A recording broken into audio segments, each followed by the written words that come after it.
The views and opinions expressed by tonight's guest and topic of discussion do not necessarily represent the official policy or position of Spaced Out Radio, Spaced Out Weekend, Spaced Out Radio Limited, its hosts, syndicated carriers, or anyone associated with this broadcast. Any rebroadcast, reproduction, or other use of this broadcast or podcast without the express written consent of Spaced Out Radio or Spaced Out Radio Limited is strictly prohibited. Listener discretion is advised.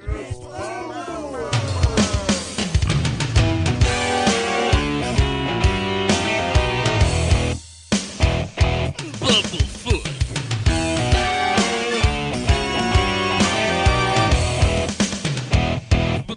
Bumblefoot.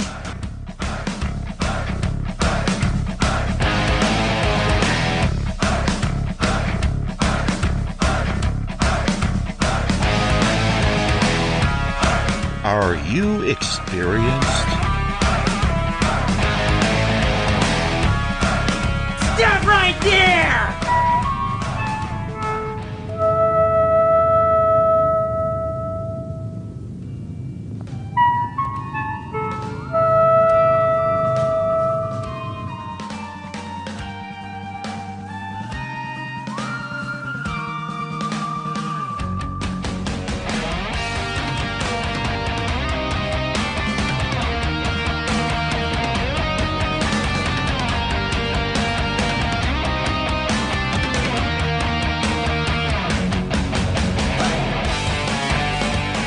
From high atop the mountains of British Columbia to you listening around the world, this is Spaced Out Radio with host Dave Scott.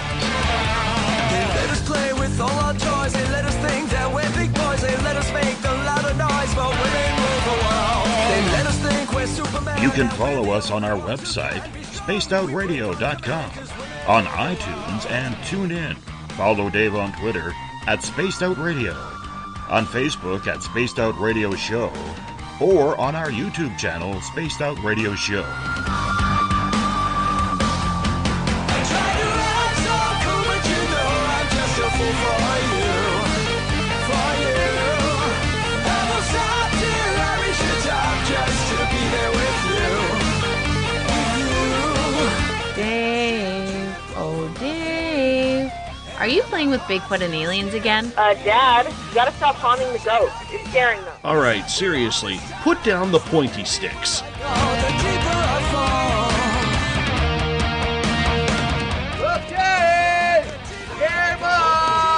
Game on! Game on!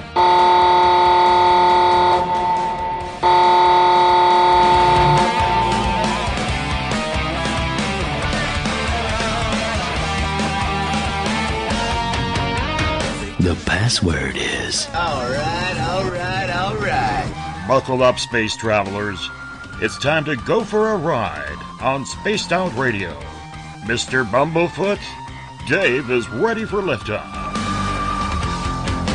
try to act so cool, but you know I'm just a fool for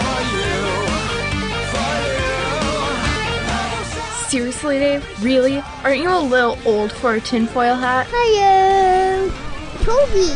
Bye-bye. Love you. Bye-bye. Please take your seat on my row. There will be able to prepare for takeoff.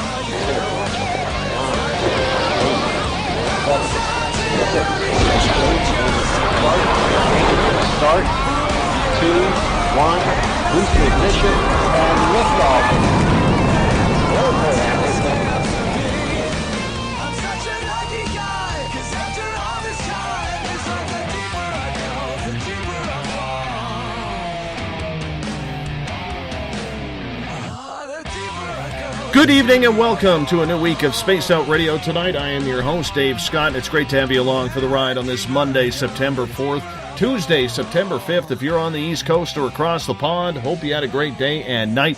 We are live right here in the Great White North on top of the mountains of central British Columbia as we are here 7 days a week. Let's welcome everyone listening in on our terrestrial stations. WQEE 99, Rock the Key down in Noonan, Georgia, home of The Walking Dead. We are live as well on the United Public Radio Network on 107.7 FM in New Orleans and over 160 countries around the world. We are also live at spacedoutradio.com, Spreaker, KTLK, The Fringe FM, Renegade Talk Radio out of Las Vegas, the High Plains Talk Radio Network, and if you're listening in on Revolution Radio, remember the Double R Machine is a donation station financed by you, the valued listener. Head on over to freedomslips.com and donate today. If you like our music, get your horns up for Mr. Ron Bumblefoot THAL, formerly of Guns N' Roses, currently of Art of Anarchy. Bumblefoot is the official music of SOR. If you're on social media, you can follow us all over the place. How about on Twitter, at Spaced Out Radio? Give our Facebook page a like, Spaced Out Radio Show. On Instagram, you can follow me at Dave Scott, SOR. You can also check out our YouTube channel, Spaced Out Radio Show. Listen to us on iHeartRadio in the United States. Tune us in on TuneIn. Download and subscribe to our shows on iTunes. And, of course, our website is spacedoutradio.com. Now, if you want to take part in this show, you got to do me a favor. You got to sign into one of the chat rooms to participate, either on Revolution Radio, Spreaker, the UPRN chat room, or on Facebook at the SOR Space Travelers Club.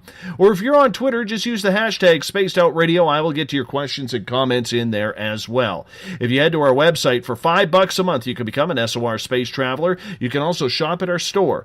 Pick up a t-shirt, posters, stickers, whatever it is you want. We have the Encounter Online, which is a great news section put together by Eric Markham and Everett Thiemer. You can check out my latest blog there as well. And if you've had an experience you can't explain, fill out an SOR Sightlines report. We also have some great video footage from Tim Doyle of UFO Seekers and Leslie Mitchell Clark's Contact TV. We're back on SOR tonight, our first show of this new month, as we are kicking things off with an open discussion on UFOs. Tonight we are heading backwards, 44 years to be exact, to discuss saucers over the Appalachia, a story that intrigued many in the area and UFO enthusiasts to flock to the area to possibly catch a glimpse of the mysterious sights in the sky. William Van Huss has detailed this extraordinarily true story in his book Saucers Over Appalachia, the Great UFO Wave of 1973, in the Tri-Cities. These sightings and occurrences started happening during a dark time for the U.S. Somber headlines detailing Vietnam and emerging Watergate scandal found themselves replaced on the newspaper front pages by fantastic tales of saucer sightings and alien abductions. So what was flying in the skies, and does it continue in the area to this day? William Van Huss, first time on Spaced Out Radio. Great to have you sharing your story and research with us. How are you? I'm doing well. It's good to be here, Dave. Thank you for having me. Not a problem. We appreciate you taking the time to spend it with our audience. We're going to talk a lot about UFOs tonight, and I'm going to tell you, man, it's one of my favorite subjects to discuss on this show. When it comes to your own personal interest, when did it start for you? Oh, well, for me, I go back to when I was really just about as young as I can remember. I was born in 1973, so that's the year of the Me too. UFO wave. Me too. So, oh, really? Well, we both grew up in the late 70s and the early 80s, so we remember well that all that stuff that had come about in the 60s and the early 70s, and all these things had sort of come into pop culture. So for me, it was books and movies and everything I can imagine when I was a kid. When I was 6, 7 years old, I remember reading those the Reader's Digest books that were sort of a compilation of strange stories, and almost like a Charles Fort type thing, where it would be everything from UFOs to Jack the Ripper to any sort of unsolved mysteries.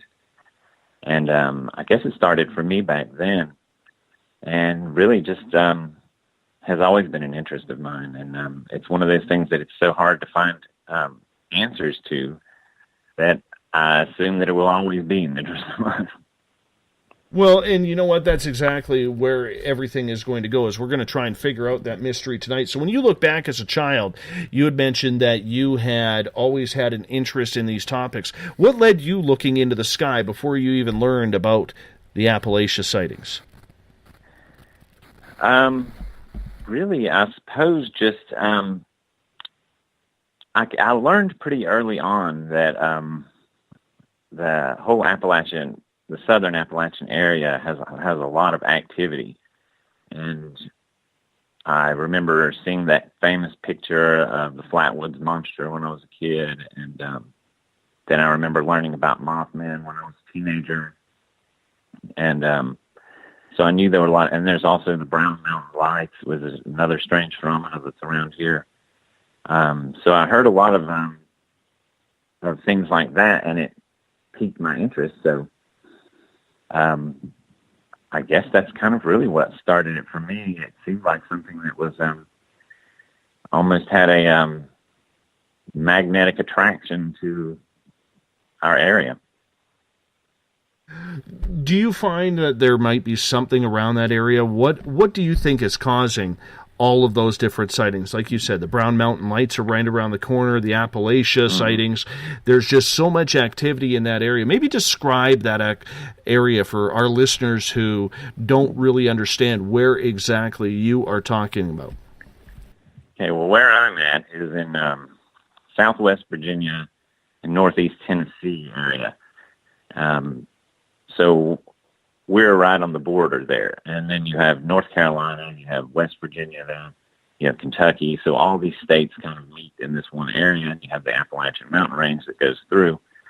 And the area itself has always kind of been sort of historically isolated, really. And back in 1973, of course, it was very much more the case.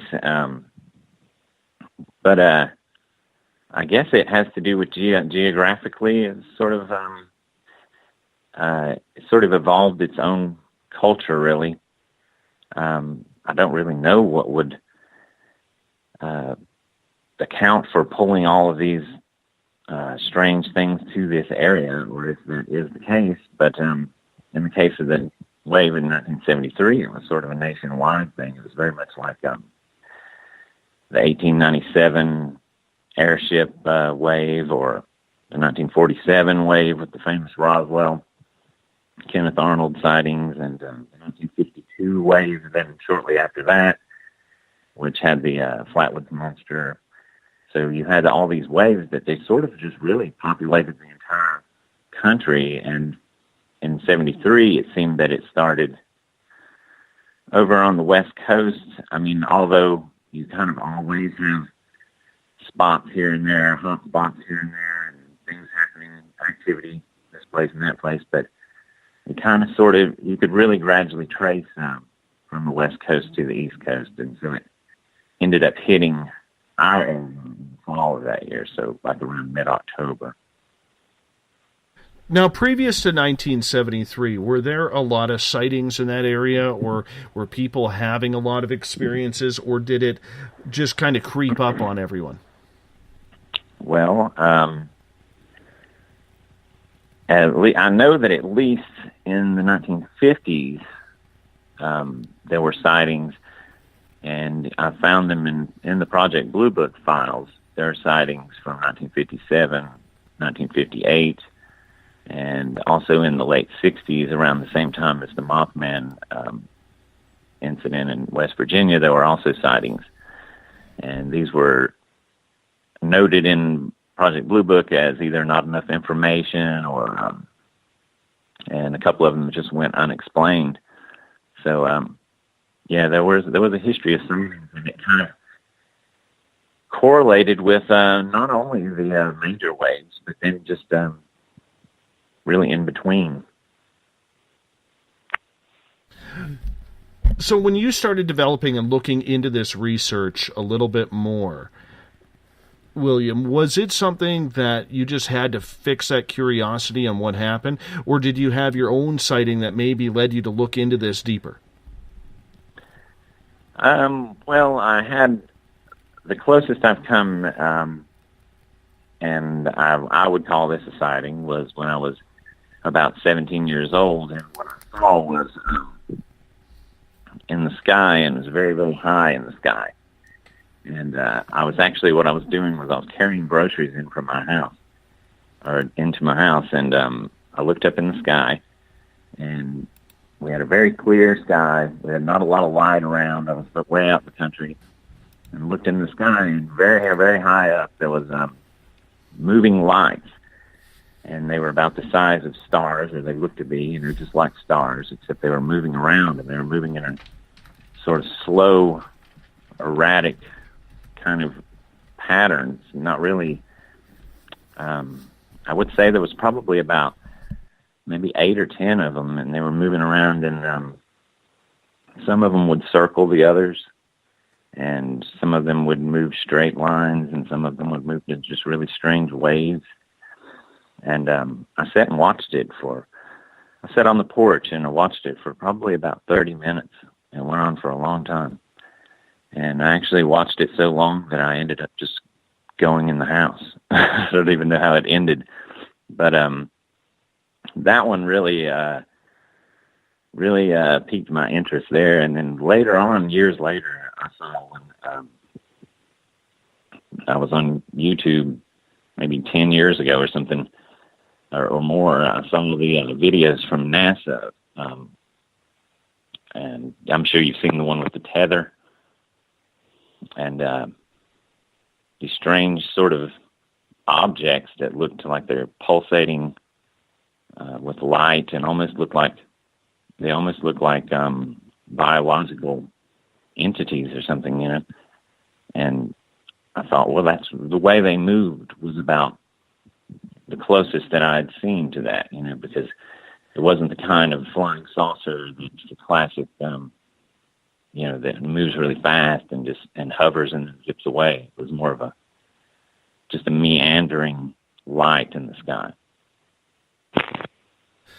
So when you look back at your own personal experiences, how did it change you? How did it mold you into eventually writing about them? Well, for me, I spent most of my teens and my 20s as an artist, and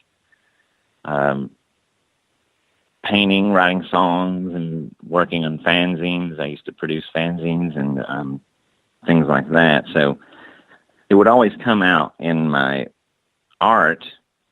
And then in my 30s, I ended up going to college, and I ended up earning a degree in history, and studied a lot of local history. And then I just sort of, I was studying the waves of UFOs a few years back, and I was just sort of trying to find out as much as I could about it. And I'd sort of reignited my interest in Mothman. And I was seeing I was trying to see patterns in that. And I know that's a road to go down, just looking for patterns. But I was, in my studying of the waves, I found that there's really, I would often see referenced with the 1973 waves that it was one of the biggest, if not the biggest, UFO wave in the country's history.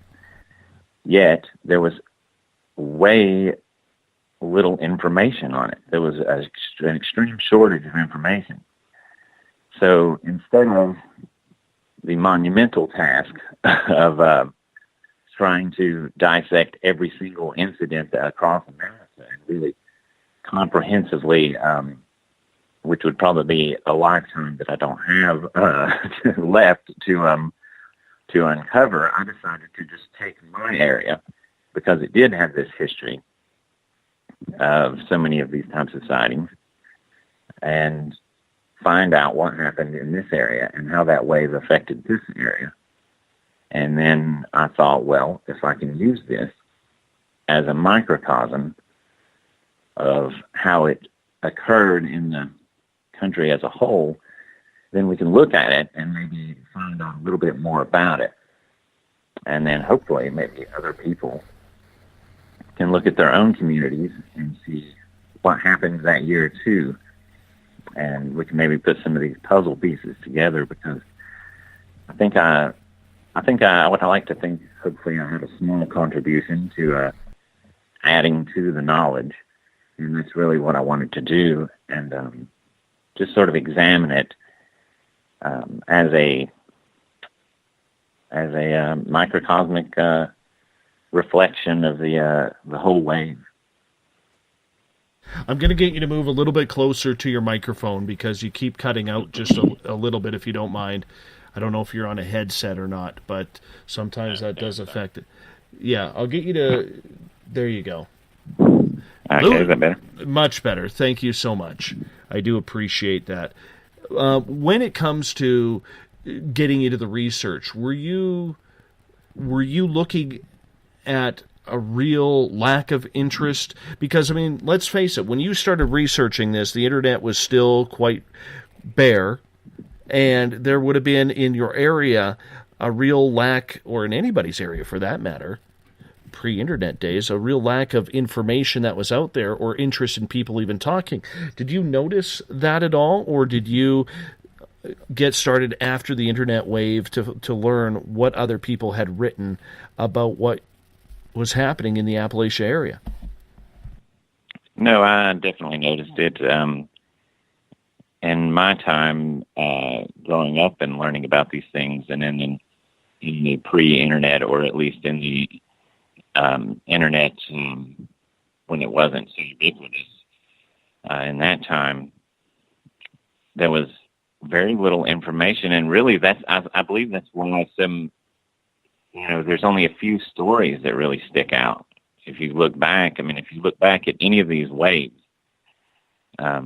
you have like maybe one or two stories from each wave that had really stuck out, and you would read those stories. Of course, you'd read, about Kenneth Arnold, you'd read about Roswell, and that would be your 1947 wave, and the rest of it you just didn't hear about. Then you would go to 1952, and you'd read about the saucers over the Capitol building. And that's about it. Maybe Flat was a Monster might poke in there. Then 1973, the only story that really survived from that was the Pascagoula abduction with the two guys in Mississippi, Hickson and Parker. And that was really the only story that had survived from that. So it was like what you were having was, you knew, in that time at least, and you knew that there were all these things happening, or you knew that this wave had a bunch of stories attached to it, but you could not find these stories. And it's really still that way today, and especially with that one, with any of them, because there are only a few stories that really survive, and the major stories get rewritten, and sometimes the facts get muddled, or they get reduced to one or two paragraphs, inside of another book, or inside of an article, and you don't really get an in-depth view of what was going on. If you have one sentence that says there was a massive wave of UFO sightings, and then you have one story, it doesn't really give you much context historically, really, let alone for the actually what was happening at the time. So there was definitely a lack of information, and there still is a lack of information, I think, on a lot of this, because it takes a lot of time to just go through all this information, and that's really the thing. And I was just working on a small area, a small community with, a handful of cities and towns in this one geographical region. And it was difficult, I had to go through a lot of microfiche of old newspapers and transcribe the articles that were really almost illegible half the time. So it takes a lot of, it's like, I guess, any kind of investigation, it takes a lot of time unless you're just repeating the same story. And I think that's what most people do or have done in sort of like the popular culture books. I know there are really good investigators out there and really good people who write very in-depth books on certain subjects, but as far as if you were to go, if you didn't know anything about it and you went to a major bookstore and you picked up a book that said UFOs and you flip through it, you're going to get, a few sentences on a few incidents, really. And that's still the case. And I think that's because that it is just difficult. And it's time-consuming to go through lots of old articles and kind of transcribe them and try to make sense of them. Mm-hmm. Let me ask you this, if you don't mind, William. What you've learned and what you've studied in the field of ufology, what is your opinion of it? I guess that's a really complex question because I'm kind of close to I've had my own experience, of seeing strange things like that. And of course, I've read so much. I guess my opinion, and as I guess we'll have a lot of time to unpack it, but for now, I just want to say my opinion is it's very complex because I think that it's unfortunate that we have so much conflicting information, but then again, there must be a reason for that too. So I'm sort of a false mover, and I want to believe, but I try to keep a skeptical mindset, but I'm not a debunker, so I'm somewhere between. So I want to know what it is, and I want to know, but I think that it kind of could be, I think the possibility that the UFO phenomenon really could be multiple things is something that a lot of people seem to kind of overlook. I think that people get hung up on it's the extraterrestrial hypothesis, or they get hung up on an interdimensional hypothesis. And these things it could be that this is multiple things. I agree. I agree with what you are saying in regards to it, because I believe there is a lot more out there than we could even fathom, and I'm not sure if it's just interdimensional or space travel, or if it's anything of our own. Did you, when you started looking into it, get into the whole conspiratorial side of everything, considering that so much of this always seems to lead back to what the government knows or doesn't know? Well, there are a lot of things like that with when you have the early government, when you get into Sign and Grudge and Project Blue Book, and you see the way that it was kind of intentionally. I think that it was kind of intentionally used and then intentionally discarded. So it seems that it was useful in a sort of mass hysteria, panic type of way. You could use that information, or you could use what was happening to push something like that. But then at the same time, when it's no longer useful, seems to have been sort of discarded, and then it was like that there's no sense in looking at it anymore. But I guess that could also have something to do with the fact that not everything maybe is explainable through the scientific method, and I have a great respect for science and great respect for scientific method, but maybe it's just not a way to explain everything.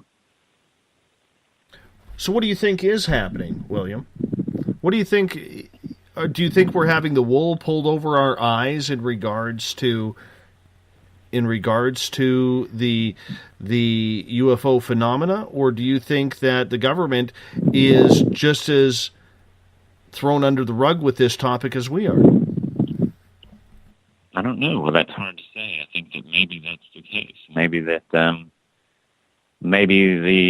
maybe they're just as confused about it as anyone else, and maybe we both pull the wool over our own eyes sometimes, because we want it to be what we can understand. We want it to be something that we can understand, or we want it to be something that we can explain. So,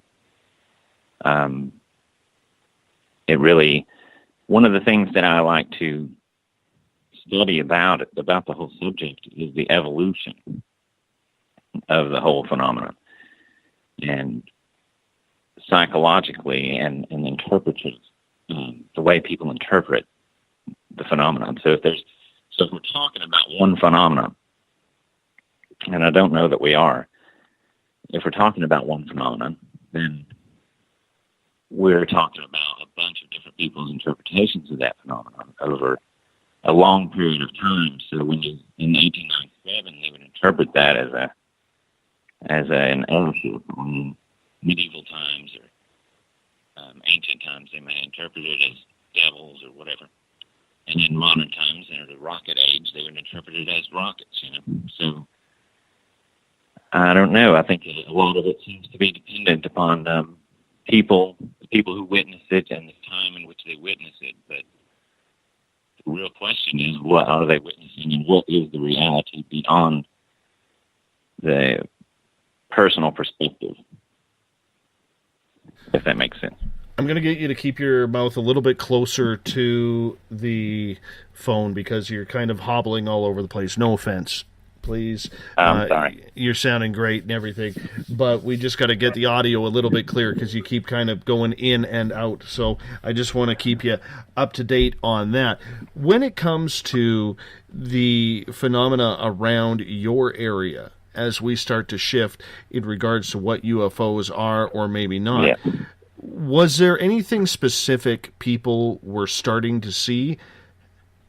Like, were the ships the same? Were they all rods or saucer shapes or triangles?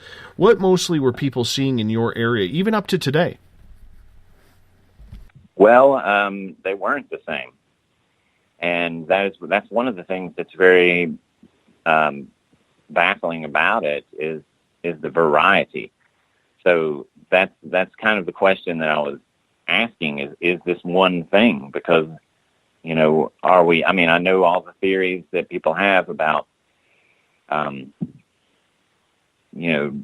different extraterrestrials with different ships, and I don't know, is this all coming at once? And I remember hearing Frank Vicino talk on your show, and he was talking about the Flatwoods Monster in 1952, and that was a similar situation where there were all sorts of different descriptions of these craft. And in 1973, it was just the same. There was when it started in our area was in late summer and early fall, and it didn't hit until mid-October in this specific area, but there was plenty of other sightings going on in Georgia and western Tennessee and Ohio and places like that.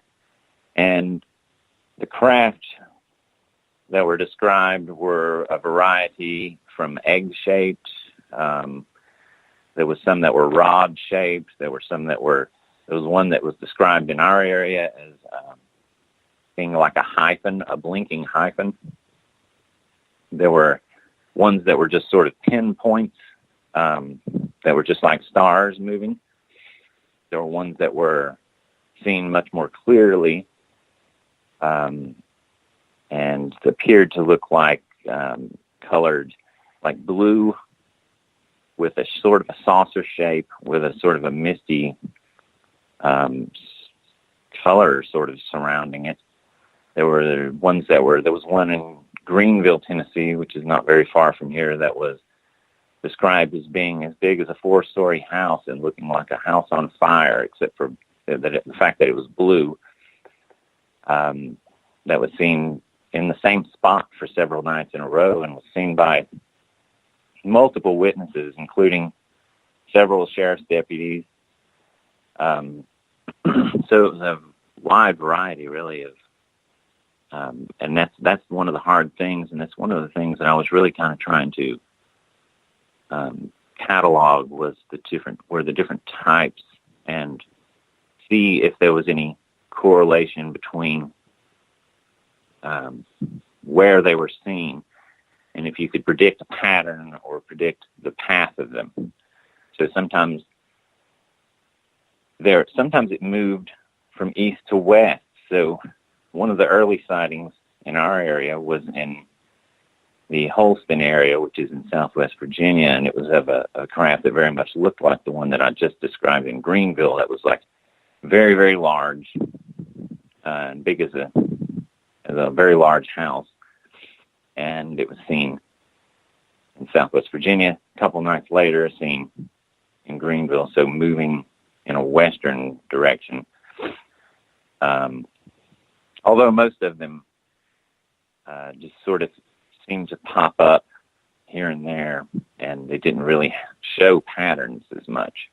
But there was definitely a big variety, and that's just in 73. And of course, moving on, of course, there's the famous Withville in late 1980s, early 1990s, where Withville, Virginia, which is also very close by, which is about an hour away, and those were the famous triangle shapes that were there in the late 80s, early 90s, and also in Belgium. You hear a lot about the Belgium wave.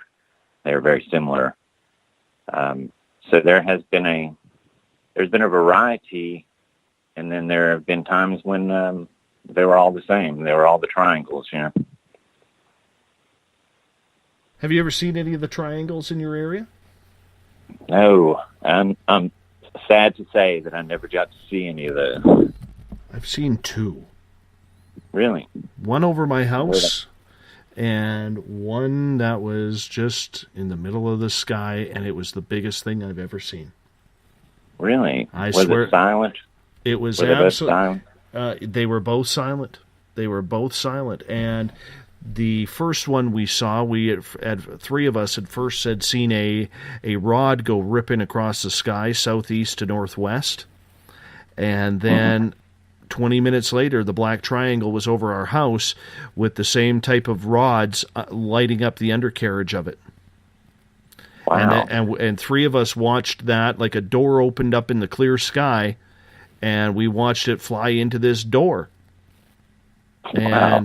And like you couldn't see, when I say door, you couldn't see an actual door. So I am going to clarify that. But it was like there was this invisible door that opened up in the sky, and as it went into this door, the lights disappeared. As if it just vanished into like yeah. Well, I've spoken to at least one other person who did see one of the triangle shapes, and they described it as being very silent like that too, and that it seemed to just drift across the sky almost like it was a balloon or something, you know, but it was, you know, just because it was of the just sort of ominous silence of it, you know.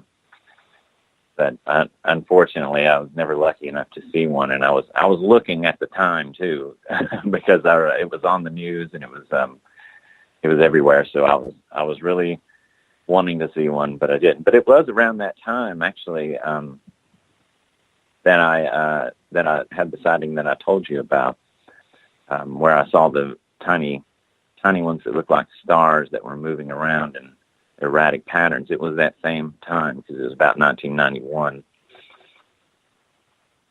So, yeah, that's interesting though that you said that there was a rod also, because that's, you know, yet another instance of it's not always the same thing, you know.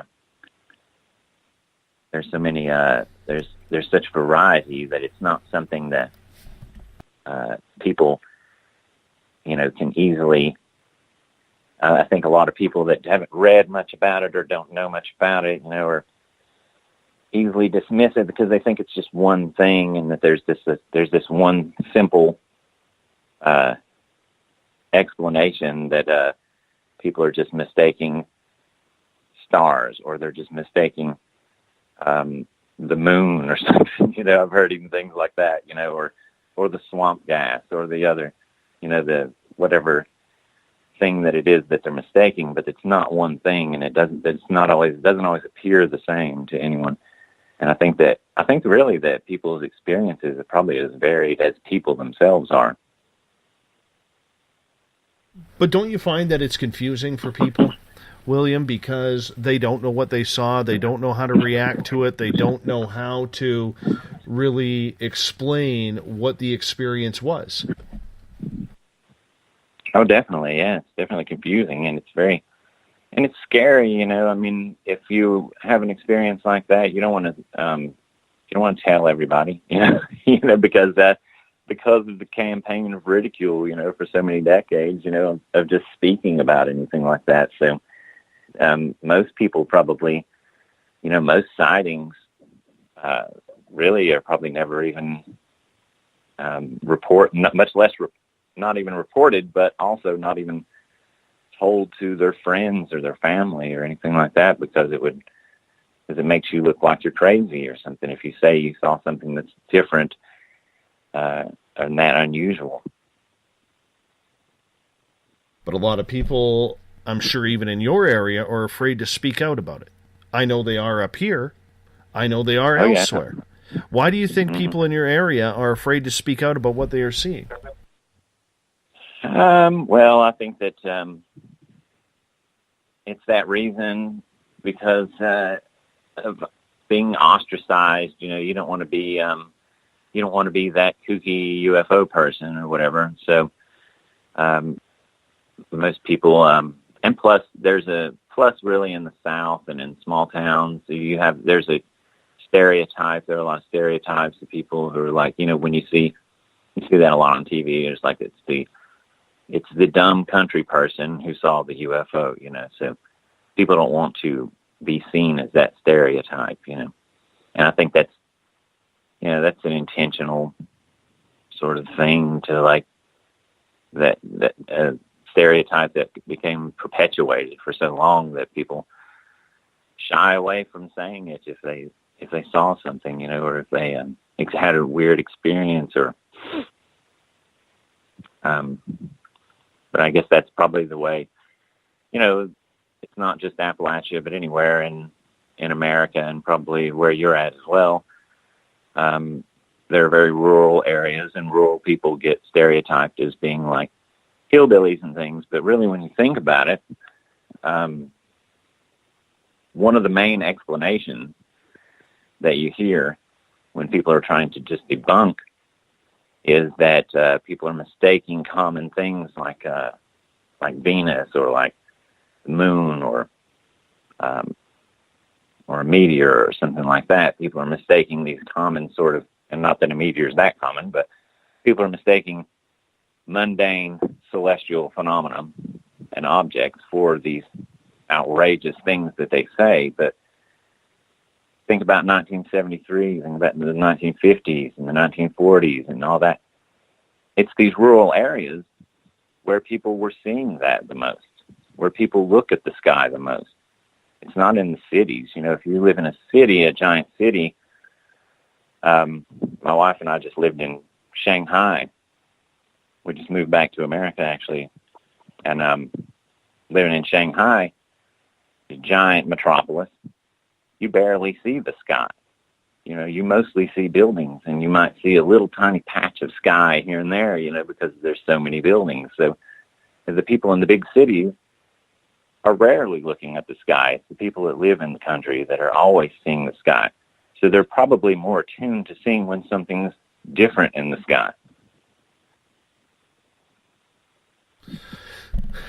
In the next hour, we're going to get heavily into the 1973 encounters, saucers over Appalachia, your book. But before we get into that, I just want to figure out then, do you believe then these craft are some sort of alien craft, or do you think, once again, that they could be potentially ours? I would have to say I I think that probably a lot of the ones that, have been attributed to out west in the, the famous Area 51 area, anywhere that there's military bases and there's a lot of activity with experimental aircraft and stuff like that. I'm sure there have been a lot of them that have been misidentified because they're top secret aircraft or they're experimental.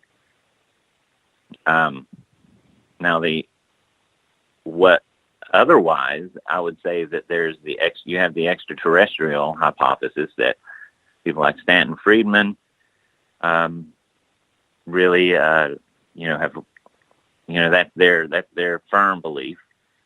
And then you have others like John Keel or like Jacques Vallée who have suggested a more of an interdimensional or what John Keel called ultra-terrestrial hypothesis, which would be more of, which would be not something that's from another planet, but maybe something that's native to our planet. Then you also have the possibility that some of these are psychological manifestations that actually arise from people themselves. So I would say that there's actually a combination of all of these things. If the hardest to prove, of course, would be extraterrestrial, but you have plenty of people that have spent a long time and have found some pretty compelling evidence for things like that too. So define what you mean by psychological manifestation of UFOs. Well, an experience that could be an outside experience, but the way it's interpreted is heavily colored by the individual and by a cultural interpretation, I guess. The experience or the outside objective experience is really the mystery. But you have people like in the 60s who would, let's just say the 1973, the Pascagoula incident. So these two men that were fishing and they were abducted, and the craft was sort of an egg shape on the side, but then the beings came from the craft, and the beings that they described were very not like anything else that we had heard described. It wasn't like Betty and Barney Hill in 1961 that was really the earliest description of like what we know now as the famous gray alien. It wasn't like that. It was very strange. They were gray and they were wrinkled. They had no eyes, no other facial features except for these protuberances that sort of looked like carrots sticking out around their head. They had large claws, They had their legs seemed to be fused together into one leg, and they floated. Well, this sounds like the most fantastical, made-up story that you can imagine. But they go to the police. First, they go to the Air Force. The Air Force tells them that they're finished investigating UFOs. So then they go to the police. When they go to the police put them in a room and put a tape recorder there's a tape recorder in the room that's hidden that they didn't see, and they press record on that tape recorder. Well, when the police are not there and they think nobody's listening, they're still discussing this incident with sheer terror between each other, which convinces the police that there's really something up with this, because they're not whispering to each other how they're making up a funny story to get in the news. This is something that actually happened to them. Then J. Allen Hynek comes in. Another guy from APRO comes down. They put them on lie detector tests, and they pass the lie detector test. So at that point, you have to say, their story doesn't sound like anybody else's story, but apparently it was real, at least real to them, enough to where they they knew that they were going to get ridiculed. They knew that that this was fantastic and out of this world in a very literal way, but they told the story anyway, and they believed the story. So it's something that really happened. It's a real experience that they had. But is what they saw what I would have seen if I was standing there? So I don't know, So that's what I mean by their interpretation, because I don't know if that's whatever entity that was, is that an interpretation that they sort of implant on them, or is that something that it's the best that their mind can come up with to make sense of it as it's happening? Does that make sense? I think it does. I think it does, and it does come to interpretation of what people are seeing, because a lot of people don't know how to explain the experiences they've had. We've covered that already. I do understand. But when it comes down to getting that experience from someone, how do you know that you're getting the truth and not just someone who is wanting to give you 15 minutes of fame or to try and get a quote in your book? Well, I think that in that case, and that those lie detector tests and that secret tape, which is available, and you can actually listen to that on YouTube. Someone has uploaded it, the whole secret tape where they're discussing it amongst themselves. Those pieces of evidence go a long way to say that at least these men believe that what they saw was what they saw.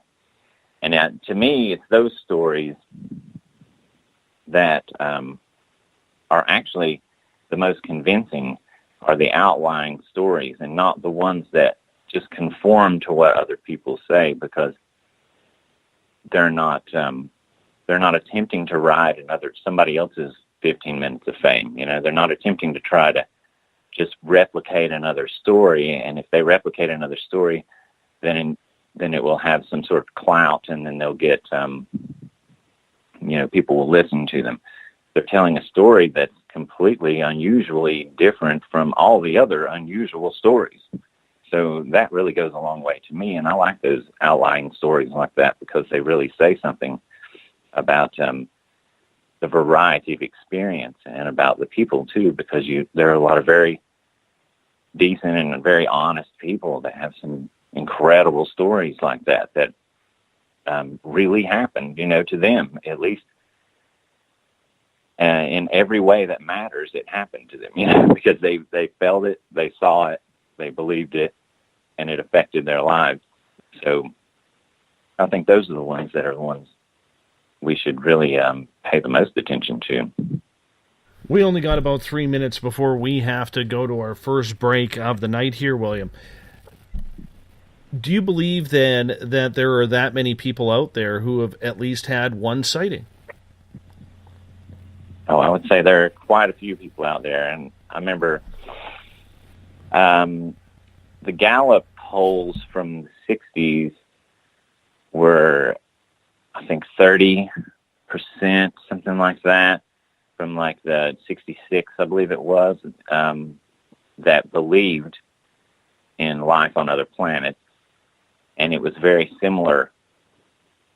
It jumped about 15% to 1973. So there was a big surge in belief. And then that surge is really, was correlated with experiences. So of course, the experiences weren't as high, but the experiences jumped in a very similar correlation with the belief as it jumped too. And that's just in that period. And since then, we have so much more information, and we've had so much more.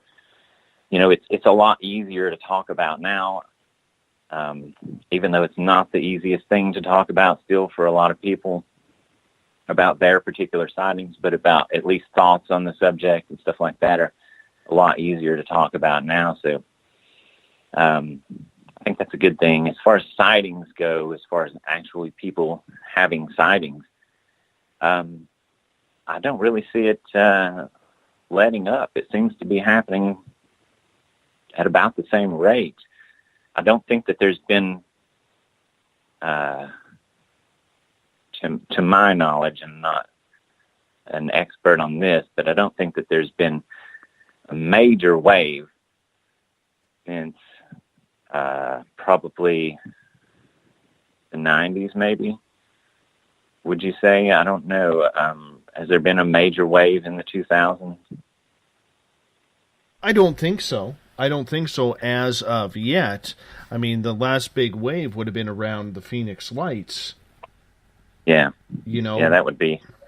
You know, I think in Mexico around that time too, around mid-90s. But if we concentrate on Canada and the United States, there really hasn't been any besides maybe what people are seeing outside of Area 51. And we don't know if that's ours or theirs, or a combination of both. Yeah. Yeah, I mean, it just continues to happen, and there are always isolated sightings, constantly.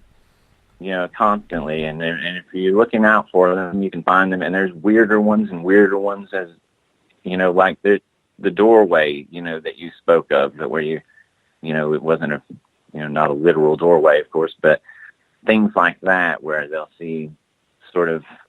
I've seen some recent footage that's pretty interesting where an object just sort of disappears and into absolutely.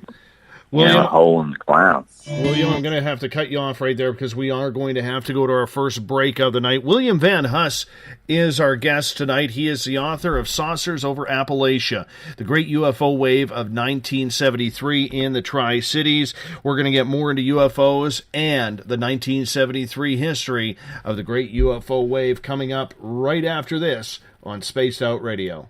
365 days a year, we're in the field, investigating UFO sightings, talking to alien abductees, and visiting secret military locations like Area 51. We're UFO Seekers, official partner of Spaced Out Radio. Follow our daily search for the truth at ufoseekers.com or like us on social media.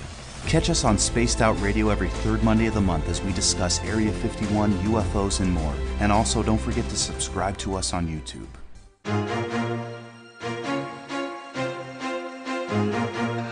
From coast to coast to coast, Blacklight Uncharted is taking on the paranormal across Canada. From ghostly hauntings to the UFOs flying above in conjunction with MUFON Canada, we're closely investigating what's going on in the northern skies and checking out the apparitions that walk among us. Check out our videos right here at spacedoutradio.com. We want to know your thoughts, we want to hear your experiences, and we want you to share your stories. The answers are out there, and we intend to find them. Would you like to become one of our space travelers? All you have to do is click on the Space Travelers icon at spacedoutradio.com. For only $5 a month, you can get access to some great prizes, as well as private monthly shows, newsletters, and a members-only section on our website. Become a space traveler today. It's paranormal news at its finest. Welcome to The Encounter. At spacedoutradio.com, The Encounter online is SOR's trusted news source for everything weird and strange going on around the world. This is news editor Eric Markham. Our team of journalists are scouring the planet for those strange stories that rarely make the mainstream. No fear-mongering or fake news here. Head over to spacedoutradio.com and encounter The Encounter. Want to learn more about aliens, cover-ups, conspiracies, cryptids, and the paranormal? All you have to do is tune in S4 as we take over the Spaced Out Radio night, starting at midnight Pacific, 3 a.m. Eastern, each and every Saturday night, right after Spaced Out Saturdays. Hi there, this is Eric Cooper from Forest Moon Paranormal. Join me, Corey Ruiz, and friends as we discuss the hot topics of the night. It's fun, entertaining, and as dark as the night. Find us at spacedoutradio.com.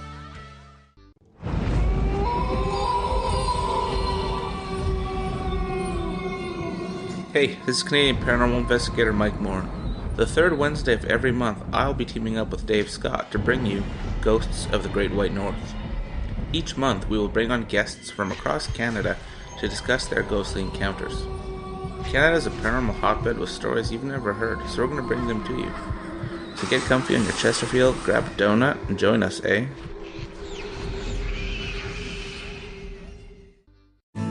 Are you an experiencer? Have you had run-ins with strange creatures you can't explain? ETs, Dogman, Bigfoot, werewolves? They're enough to scare the daylights out of anyone. Hi there, I'm Butch Witkowski from your 4-Cop. And on the last Monday of every month, you can listen to me and the host, Dave Scott, talk about the weird and the strange being reported on Spaced Out Radio. I'm going to bring my investigations and sources, you bring your experiences, and we'll figure out the rest together. Strange Days on Spaced Out Radio. Come tune us in at spacedoutradio.com. Want a place to share your experiences without feeling judged? We have the place for you. If you've experienced sightings or contact with ETs, ghosts, cryptids, or UFOs, and you'd like someone to confidentially look into the matter, just fill out an SOR Sightlines report. Our goal is to help you get the answers you need to the experiences you've had with our professional team of researchers. Your information stays 100% confidential. The SOR Sightlines report. Fill out your experience today only at spacedoutradio.com. Psychic Sundays, spiritual communication, ET contact, Sasquatch in your backyard. We will have it all on Cosmic Passport with me, Elizabeth Anglin. Each Sunday, starting at 9 p.m. Pacific, midnight Eastern, at spacedoutradio.com, I will take you on a journey of enlightenment. The goal is learning from the soul on out. We'd love it if you joined our experience, Cosmic Passport, heard Sundays at spacedoutradio.com. Are you interested in advertising on Spaced Out Radio? Head to our website at spacedoutradio.com and click on our advertising tab. There, you will find an assortment of ways you can get your product out there with us, from radio commercials to banners and social media. Have a product you like our hosts to endorse? We can do that too. Visit spacedoutradio.com for more details. From British Columbia to Northern California, Pacific North Weird has Cascadia covered. Check out our feature videos at spacedoutradio.com, where I, Vincent Zunza, and my super sleuth partner Alexandra Sullivan track down the weird and strange stories from around the Pacific Northwest, from Bigfoot to Mel's Hole and everything in between. This is what makes life exciting. So why report the normal when we can report the Pacific North Weird right here at spacedoutradio.com. Don't have time to listen to Spaced Out Radio live? Wherever you are, the car, the office, the shower, or even if you're traveling, we're right here for you. Each Spaced Out Radio show can be found on iTunes, TuneIn, and on our YouTube channel, Spaced Out Radio Show. It's the perfect way for you to catch up on our shows. For more information, just head over to our website, spacedoutradio.com, and tune in to us today.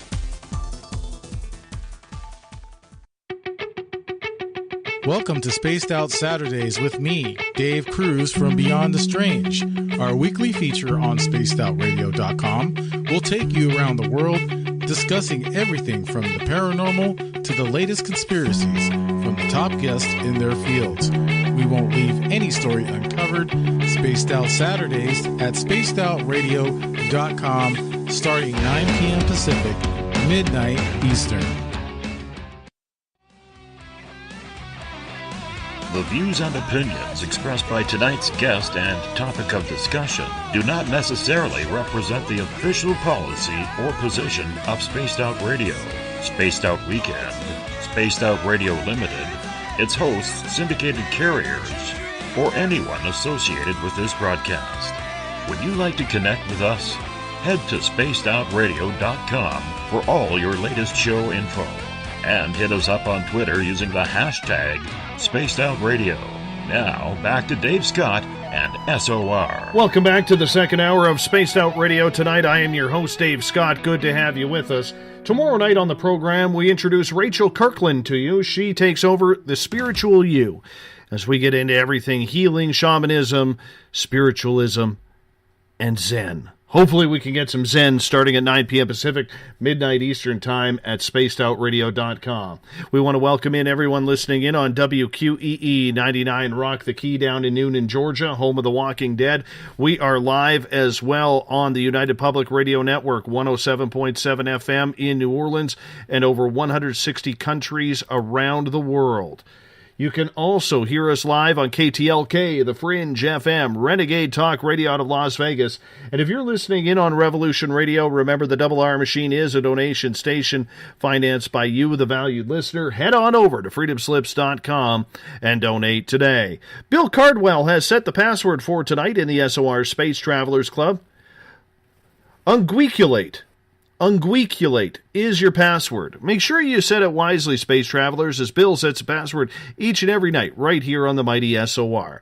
Now, if you want to follow us on social media, you could do so on Twitter at Spaced Out Radio. Use the hashtag Spaced Out Radio if you want to connect with me live during the show as well. You could give our Facebook page a like, Spaced Out Radio Show, or attend our SOR Space Travelers Club on Facebook to chat away with the rest of the listeners. You can also find me on Instagram, Dave Scott, SOR. Listen to us on iHeartRadio in the United States, TalkStream Live, TuneIn, or you can download and subscribe to us on iTunes. Our website is spacedoutradio.com, where we have a plethora of features for you, including joining the SOR Space Travelers Club for $5 a month. You can also read on the Encounter online, rock out to some Bumblefoot, shop at our Spaced Out Radio store, watch UFO Seekers or Contact TV, and so much more. Everything at spacedoutradio.com. Tonight we are talking with author William Van Huss. We are talking about his great book that I highly suggest you check out, Saucers Over Appalachia, the Great UFO Wave of 1973 in the Tri-Cities. William, welcome back. And thank you for having me. Right before the break, we started getting into these UFO waves that would come in multiple sightings in a certain area. What do you think was causing that? Well, that's really tough. It's hard to pin down. I really try to make the point in the book that I think it's important to reserve judgment. And my main interest is to sort of find all the information that I can find and just put that out there, And so for our area, at least, that's what I wanted to do. It's such a big subject to tackle that there are so many angles that you can come at it from that I think a lot of people have done a much, more thorough job of one story here or one story there or one incident or one crash or whatever that may be.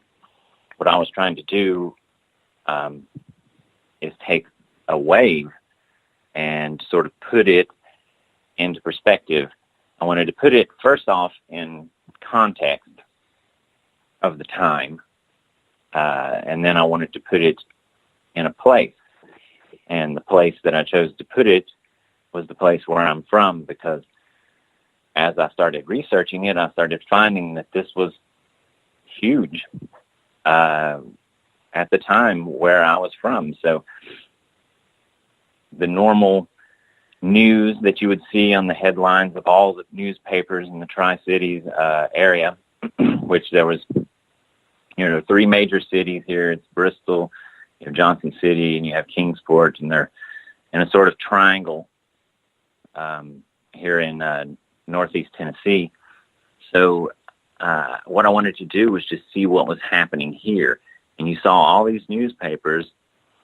The stories all year long had been about the emerging Watergate scandal. You'd seen stories about Vietnam as it was sort of coming to a close.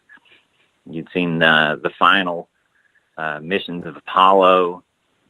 There were a lot of stories that just disappeared and vanished from the newspaper, from the front page, and were all of a sudden replaced by just dozens and dozens of UFO stories. So the entire front page for about a week in this whole region was dominated by UFO stories.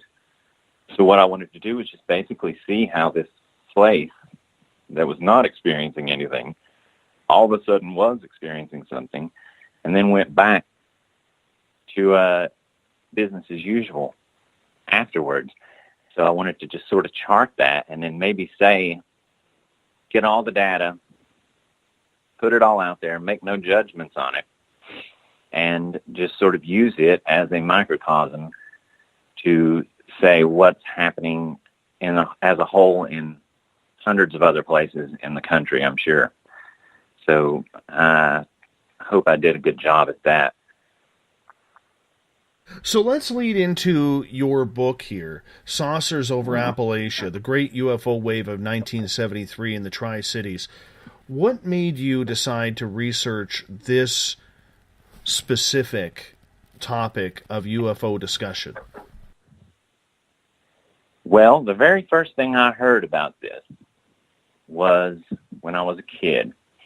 And I had gotten into UFOs, like I had said before. I was reading, we used to go to the library when I was a kid. I spent so many days in the library, and my sister and I would check out books, and we'd have a stack of books that we'd take up to the maximum amount. You could do like 7 books a piece or something. And we would get all these books on these subjects. My mom really encouraged us to read, and we just sort of found things that we liked, and what we really just started liking more than anything was just the most mysterious and the most strange things. So I got into this, and then I got a little bit older, and one day my mother just told me that when I was born, she said that I had just I hadn't even been home from the hospital very long, is what she said, the way she put it. And she said the family was walking out to the car. We were heading out to go to our grandmother's house, and they looked up, and she said she saw a UFO, and she described it as being blue and being oblong shaped, like cigar shaped. And I said, well, I remember I was probably 8 years old or something, 9 years old when she told me this, and I asked all the questions about it, and I had her tell me the story a million times after that too, but I said, how high was it, and she said, well, it was like maybe 3 times as high as the treetops or something, which is pretty low. And she said they were amazed by it. They got in the car, and they raced over to my grandmother's house to tell them about it. And when they got there, everybody on the block where my grandmother lived was all standing out in the yard looking up in the sky, and they had all seen it already too. So that story kind of stuck with me, and I knew that was 1973 because that's the year I was born. So as I got older, all through my adult life, I kept researching it, reading about UFOs and other strange phenomena, and I kept finding reference to this 1973 wave. So when I finally decided to research something about that, I decided to use the 1973 wave, because every time I looked for it, and even to this day, I mean, you can go on the internet, and you would think that there would be tons of information about it. There's very little information about it. In fact, I think that there's only one other book that I know about it, and it's extremely hard to get a hold of. So I decided to make a contribution to that, because the only thing that survived from that entire event really is the Pascagoula abduction. Really, that's about the only one that you hear about. So I just wanted to sort of make a little contribution to that by gathering as much data as I could in one spot and seeing how it goes, seeing how it started, crest of it, make a chronology, kind of find out what happened when, how this could have or couldn't have been influenced by outside media, and what happened afterwards. And that's kind of what I examine in the book. So take us through the history of this event, and take your time with it, because I want people to get a real in-depth look in regards to saucers over Appalachia. The event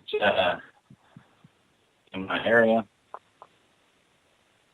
well, it's kind of started in the early part of the year, although at any given time, since, when most people define the modern UFO period, and they put that marker right there in 1947 with the Kenneth Arnold incident and his sightings.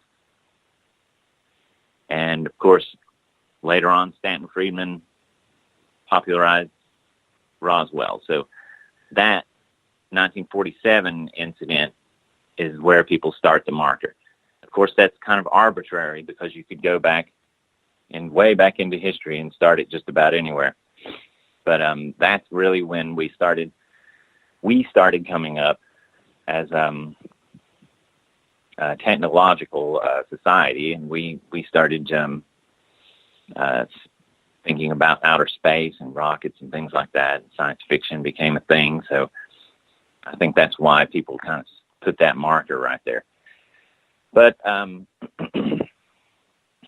the time you get to 1973, there have been many instances, and it kept happening. You know, even you had these waves. You had the waves through the 40s and the 50s and the 60s.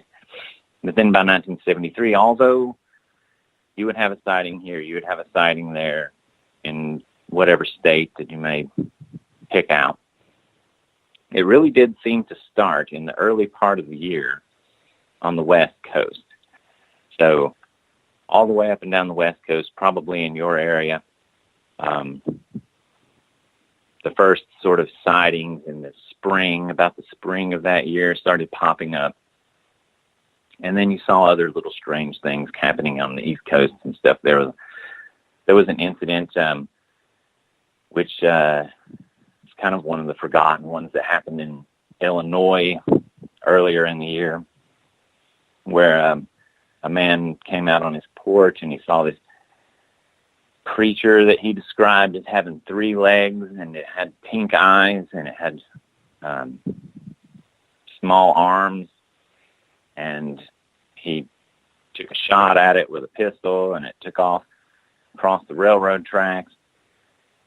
And they called it the infield monster. So you had things like that. Of course, the explanation for that is really funny and actually kind of oddly plausible, because they said that there were not one, but 2 kangaroos loose in the area at the same time. One was from a zoo, and one was from a person who had a private exotic pet collection, and their kangaroo had escaped.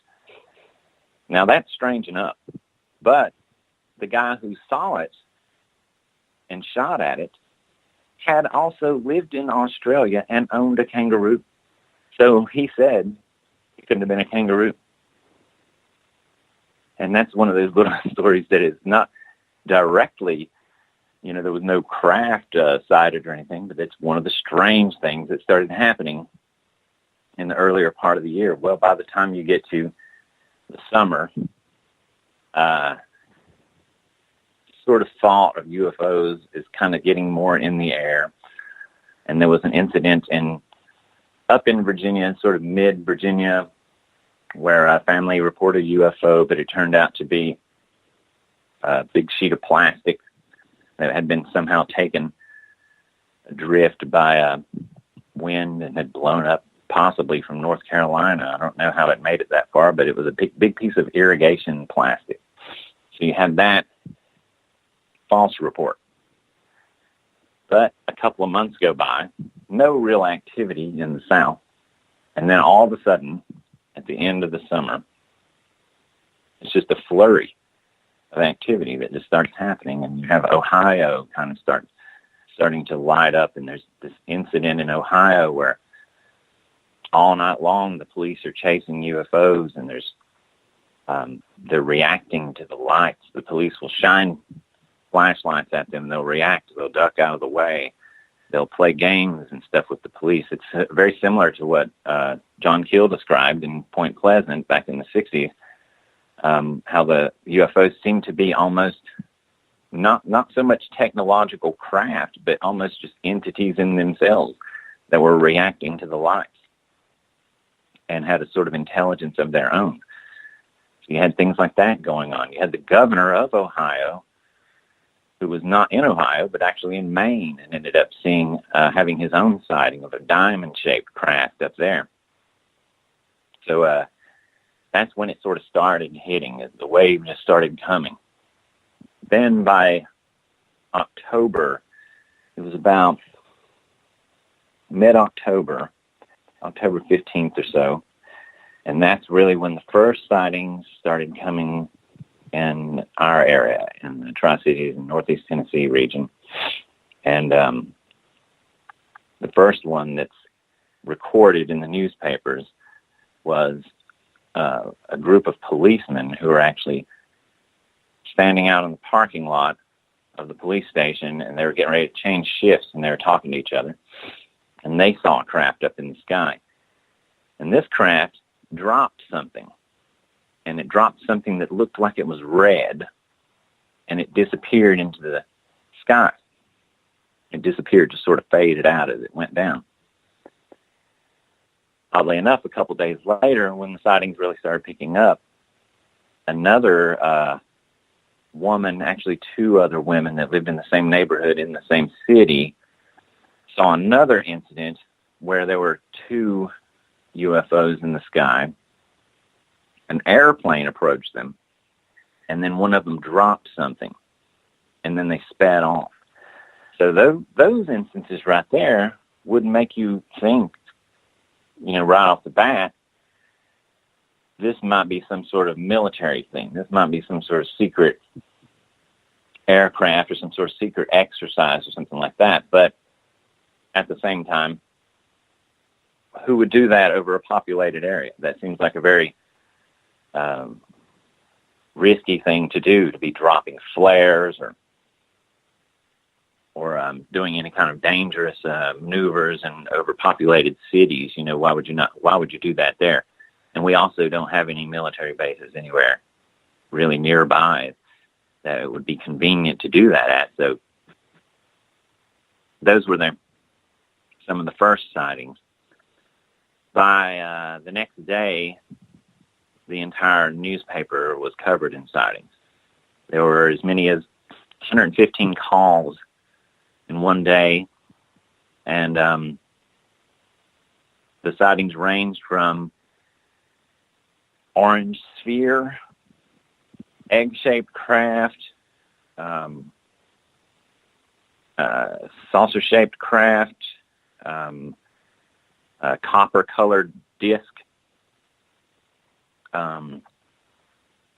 just a wide variety of sightings.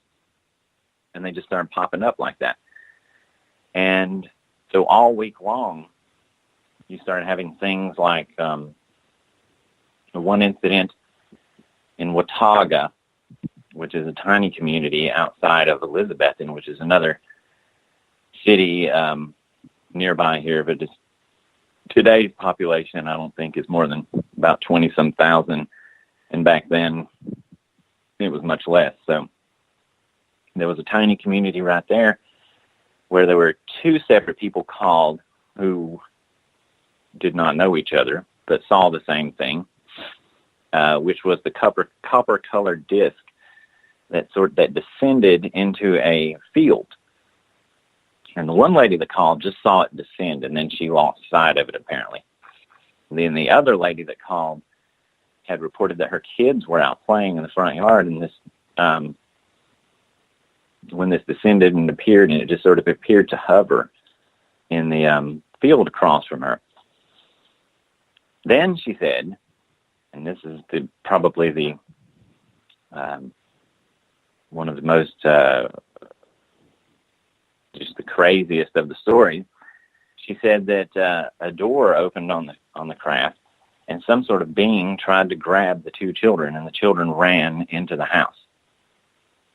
So you have her saying this, and if it was just that alone, you would think, well, I don't know, what she may have seen something and she may not have, and you could easily be skeptical and say, well, this is just some woman's fantasy, or she's making this up to get into the news. But then you have another different independent person that saw this, a very similar, exactly described craft, that is in a different article in the same place. Well, then you have more people who, out in Greenville, you have a whole group of police officers who saw what they described as a UFO that was as big as a house, as big as a several-story house. I think they said 4-story house. And it was blue in color, and it looked like a burning house. And it was not too high in the sky and big enough to where they could judge its size. And it just hovered there. And the article says that it returned to that same spot for like 3 nights in a row. I don't know why there's no photographs of that one, but that was witnessed by dozens of people, and at least a few of them were sheriff's deputies and local police. So you had that sighting. And you had people, a very similar sighting, where a man was driving down a long country road at night, and he described an almost identical craft that sort of descended over his car and kind of followed his car down the road for a little while. So you had all these sightings happening at once. Newspaper completely covered up in them. There's not any, these things are being reported as if they're just, this is news, you know, there's no ridicule attached to it. They're not laughing about it. They're not making jokes about it. They're just reporting what these people were saying and what these people were reporting. It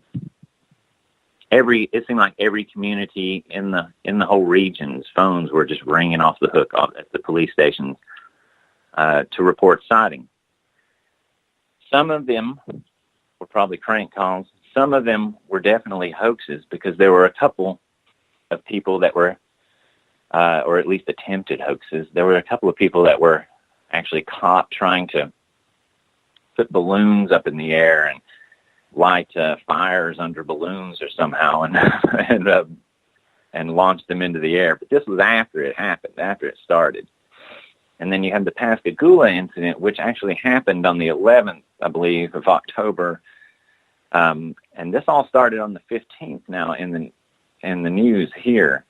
But I looked for any reports of the Pascagoula incident, and there were no reports in this area of it in the newspapers. At least, you know, somebody may have seen something on TV or something like that, but the sightings really don't mimic the Pascagoula sighting. And any report of the Pascagoula sighting was an AP article that had been reproduced, and the first one, they eventually did report it a lot. But the AP article, the first one that was reproduced, was actually a couple days after the peak of the sightings in our region. So you're not probably can rule out any kind of influence from that. Plus, the only report really that I could find of anybody who was influenced by that was a man in Georgia who was driving down the road. He was a taxi driver, and he claimed, he called the police. He claimed that he was driving down the road. A UFO descended in front of his car. He stopped his car.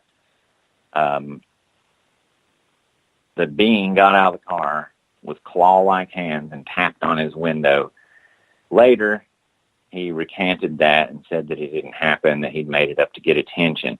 But that was, of course, you know, I guess he may not have. But that's the only one that I could find that was really directly, like, shadowed the Pascagoula incident. The rest of them really have no relationship to that. And that would be the biggest incident that was reported in the news. So you would expect people to be imitating that, but you don't really find that when you look at the articles and you look at the news at the time.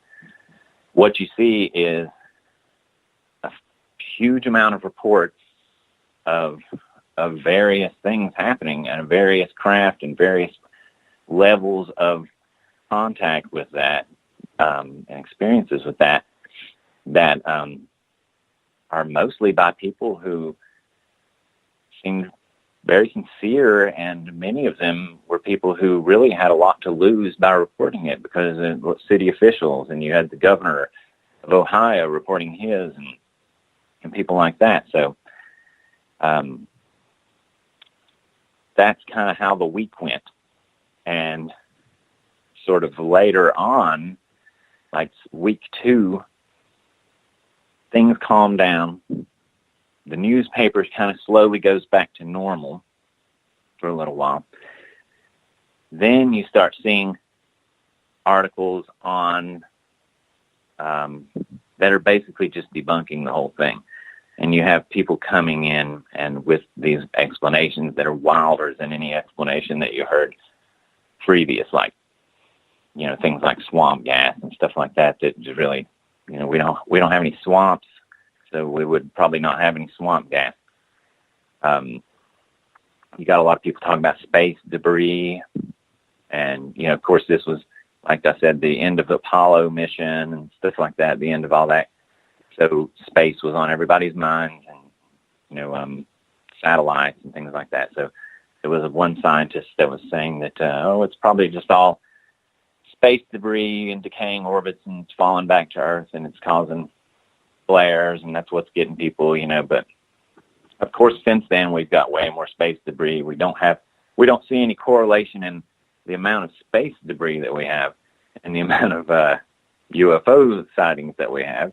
So that our near space is pretty much full of junk nowadays. But we're not just walking out of our doors and seeing satellites falling into Earth's atmosphere every day.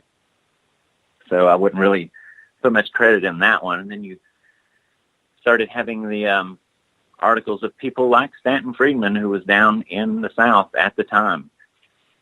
He was speaking at Walford College, and I think he might have been in Florida speaking at a college. And J. Allen Hynek made it down and was investigating. You had George Fawcett, who was actually had lived in Greenville for a time, was living in North Carolina at the time, and he's probably one of the most famous investigators of this area. He was investigating sightings in Georgia. So you had all the articles. All the articles was the aftermath, and you ended up with all these articles that were basically, you had people like Friedman, who was calling for more attention and study. And then you had officials from the military, from people who it was in their interest to just sort of debunk it and leave it alone.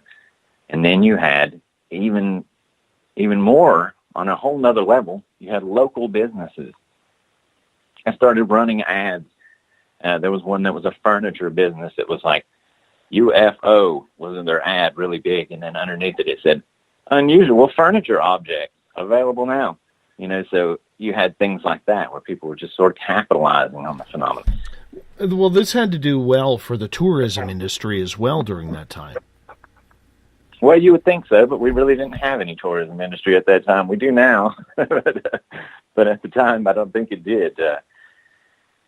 I think it was just, it appears that it was something that just sort of got really swept under the rug really fast. And when I talk to people who are of that age around here, and I'd really love to get in touch with some of the people that saw these things, I had an experience in 1973. It's very hard to find people now.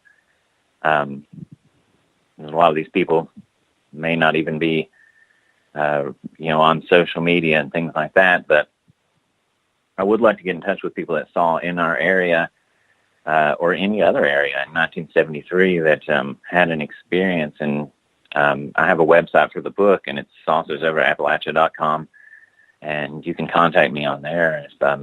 If anybody hears this and had an experience in that year, I'd really love to hear it, because it seems like most people around here remember that there were a lot of UFOs, or there were UFO reports at that time. But I haven't spoken to anybody who actually was in the articles that I found. You mentioned that the police reaction was kind of dumbfounding because some officers had their own experiences and people kept continuing to call the police in regards to new sightings. Was there ever a database or information collected as to what the police truly thought of all these phone calls coming in? The only database that's been collected about any of it is the one that I collected in the book. And in the book, I reprint the articles with permission from the newspapers in the back of the book as an appendix, all the local articles. Now, there were dozens of AP articles that I couldn't reprint, but the local ones and they were mostly repeats of the Pascagoula incident and stuff like that. But I reprint the articles in the back so you can see for yourself what they're quoted as saying, and it does seem that, at least from the articles, that the police were taking it seriously, and they were concerned, and there were police in at least a few of these communities who had experiences themselves, and who saw them themselves. So I would imagine that at least there was a sizable number of police that were concerned about it and took this report seriously when they went to people's houses. There was also one of the photographers from one of the newspapers really wanted to get a picture of one, so he really tried, and he hoped to find one, and every time that there was a sighting, he would go to it, and he ended up getting some pictures, but the pictures are unfortunately reproduced in a newspaper in 1973, then reproduced in microfiche. So by the time I get them, they are pretty fuzzy images, but the pictures that I saw appear to be like triangular. So a triangle, like imagine a triangle missing one side, so you have like an arrow shape like that. So there's several pictures of one like that. And other than that, though, no photographic evidence in the newspapers. Other than that one, and there's one picture that's a couple of just sort of blobs, but it's unfortunate at the time that's the only medium that they had was the newspaper to really, and then all the news stations that I'd gotten in touch with just have destroyed their archives since then. So it's hard to find newspaper or television news reports from the time too. And you can find ones from, a few from Mississippi or something, and they kind of reflect the same kind of thing. But I do think the authorities and the newspapers seem to be taking it pretty seriously, and it wasn't a joke until afterwards, until you started to slowly see that joke emerge. It was like, it's almost like a case study in, you see a lot of these. I remember reading, the first times I read about like Roswell and things like that, you see it's serious at first, everybody's very upfront, and then all of a sudden later they're sort of just inserted into there like this sort of campaign of ridicule, kind of gets upped about it, and it's kind of a joke, and then it's kind of like, all right, everybody, let's stop talking about that, or you're going to be a crazy person.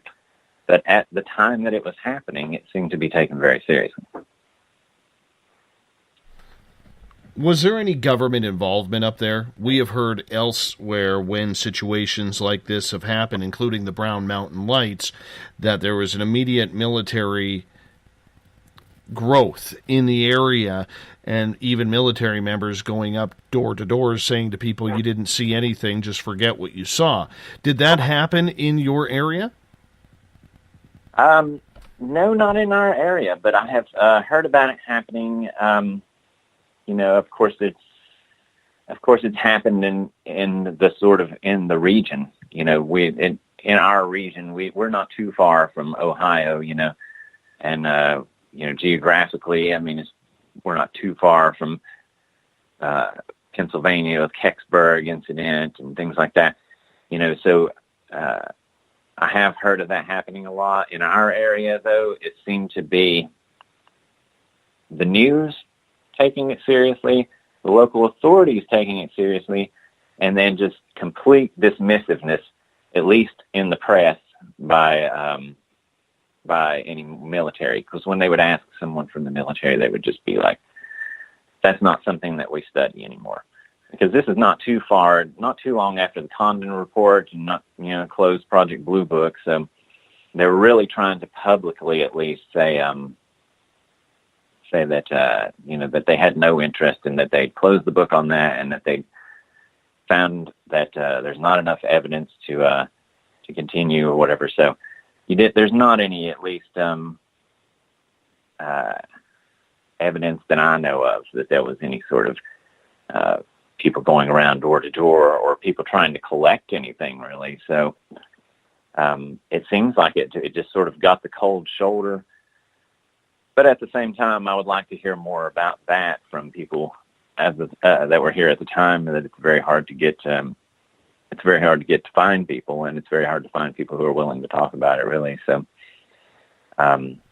there may be some isolated incidents, but it doesn't seem like that there was any sort of scary, because there wasn't. I guess because they're really, when you hear about that the most is when there's some sort of crashed object or something like that, where, I'm thinking about the Kecksburg incident or the Flatwoods Monster or something like that, where there's an object that they must come in and retrieve and take back to Wright-Patterson or something like that. You'll find that. But in this area, it was people reporting. The local authorities were responsive, and it seemed like people were asking for help from the military, and they were just saying, "Hey, this isn't real, and we're not even going to justify it with a response half the time." Let's get to some audience questions here, if you don't mind. Joe is asking, Oak Ridge National Laboratory is in Tennessee. Maybe the UFOs were interested in that. What is your opinion? That's an interesting question, or a comment, because it is very close by. And we're really only about 2 hours from Oak Ridge. So, that's interesting. I hadn't really even thought about that, but it is very close by. And then you do have, although it's not a military base where they would be testing aircraft or anything, if we're talking about something from the outside of our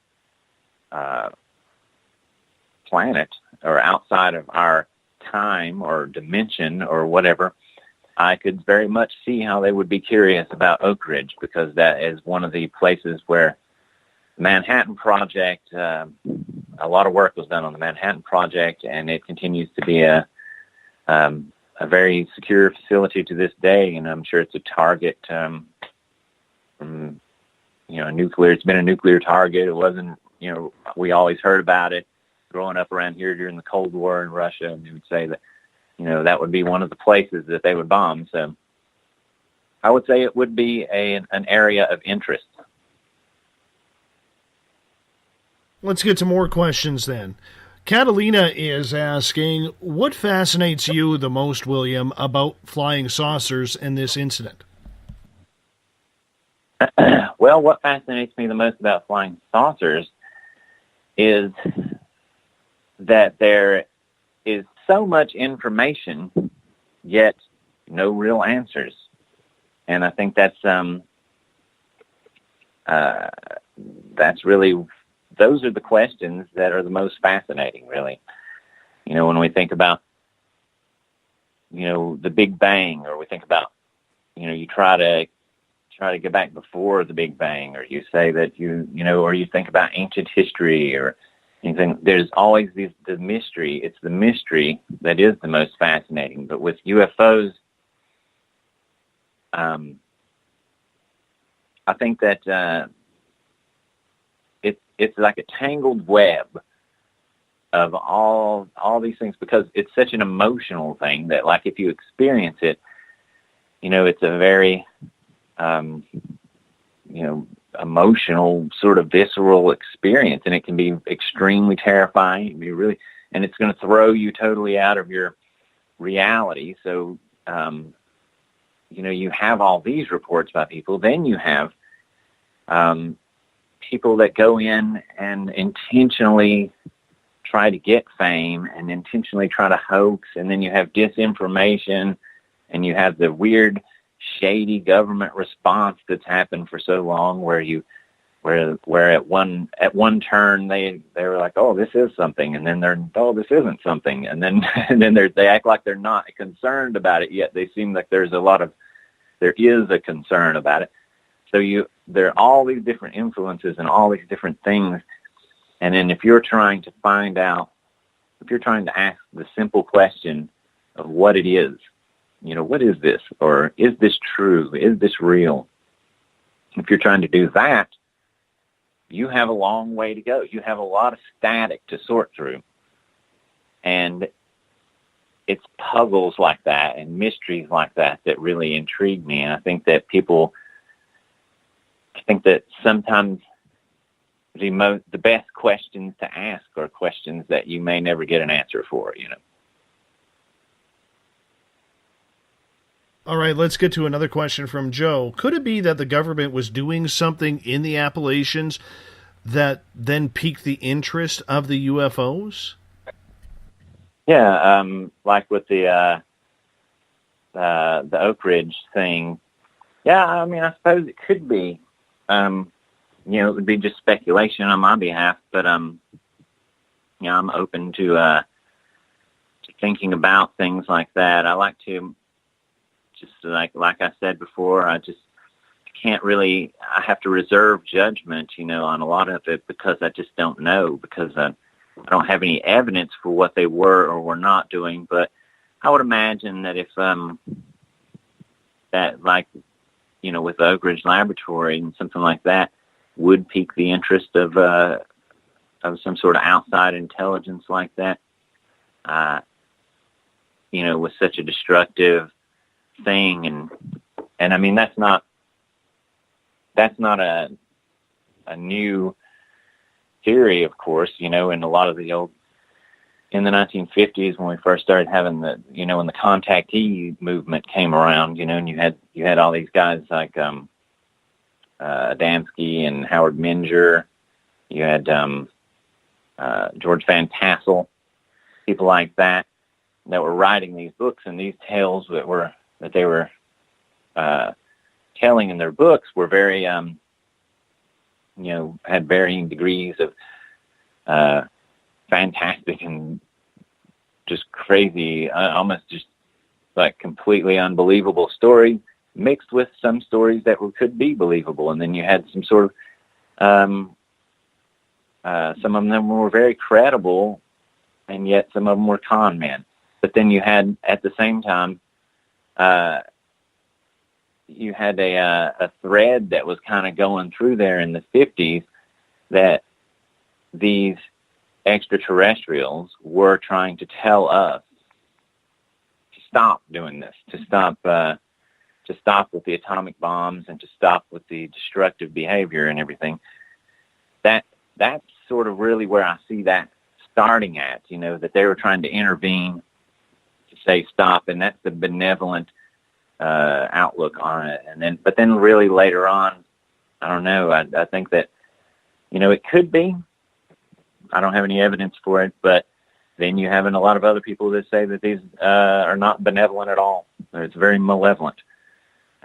Once we got into the 80s and we started, there was a lot of abduction. The abduction phenomena really took off, and after Whitley Strieber's Communion book and stuff like that, you start seeing these beings as a much more malevolent thing. But I think in 73, there was probably still some thread of that benevolent sort of space brother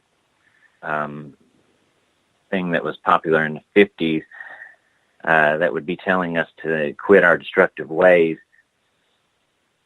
I would hope that they would be, if it's an intelligence that really cares about our well-being, that I would hope that they would try to do something like that or be interested in that or intervene in that. But again, that's just speculation, really, because we don't have any evidence for it. Let's get to John's question here. John is asking, William, do you think there could be UFO bases hidden inside the mountains of Appalachia? There are reports of alien bases in the mountains out west, namely Mount Shasta. Oddly enough, I was just reading about Mount Shasta today, And it just came about because I was at a used bookstore today. And this is very important, really, for people who want to understand a lot of the ancient alien theory. Okay. I was in a used bookstore today, and I was walking through. I stumbled across a book called Lemuria, and it was talking about the lost continent of Lemuria in the Pacific. And it said that according to them, this is this is a book that was published by the Rosicrucian organization, and it was talking about Lemuria, and it had a picture of Mount Shasta in the book, and it said that according to the Rosicrucians, that the last survivors of Lemuria ended up living on Mount Shasta. So it's very interesting that he just brought up Mount Shasta, and I would love for there to be a truth to that there are UFO bases in Appalachia, and I would love to be. I spend a lot of time hiking in Appalachia, so I would love to stumble across something like that, but I don't have any evidence for it. But I think with the ancient alien thing, though, what I was going to say is, now, the book that we all know that started this whole craze, the book that everybody thinks of as starting the whole, really people at least thinking about it, just thinking about the possibilities of ancient history not being maybe what everybody, the simple story that everybody learns or whatever. The book that maybe launched that was Chariots of the Gods by Eric von Daniken, and I believe it came out, the first printing of it was 1968. And you're only talking a few years before the 73 incident, but that was well in people's minds by then. I remember growing up with In Search Of on television and things like that. But von Daniken was influenced by other books. One of them was called Morning of the Magicians. It came out, I think, maybe 66 or something. Well, no, it was earlier than that, in the early 60s. There was another book that he was heavily influenced by. In fact, he was sued for plagiarism over that book because it was so heavily influenced. Now, the authors of these books and some of the UFO cults that emerged in the 1940s, like the Etheria Society, were all heavily influenced by Helena Blavatsky and Theosophy from the 19th century. And so there's a thread of all that kind of goes through, and I think that's a pretty cool thread to kind of grab hold of and trace back, because it really, the Mount Shasta thing made me think of this, and UFO bases and subterranean worlds and other races and things like that. I find that a lot of people take a lot from her, and she pretty much laid it down, and then there's a lot of people that take that thread, and that's one of the things that is it's a very influential thought, and I'm in no position to say whether that's true or false, but it's a very influential thought that has really now in our time become fairly mainstream, but I don't think a lot of people really know where that came from. But I find that coincidental and very interesting that he just mentioned Mount Shasta. That I was looking at that today. No, and I can understand that, but do you think, though, that there was something attracting? A lot of people will say, if they're spiritualists or something along those lines, will say that, maybe it's the ley lines in the area, or maybe there's some sort of iron ore or gold or something in the hills that could be attracting them to them. Did you look at anything human or planetary that could, maybe bring these creatures or these spaceships to our area? I don't know about the ley lines, but I do know that that is the case in a lot of other places. And and I wouldn't doubt it in Appalachia because of the strange things like the activity like Brown Mountain Lights, for instance, that we're talking about earlier.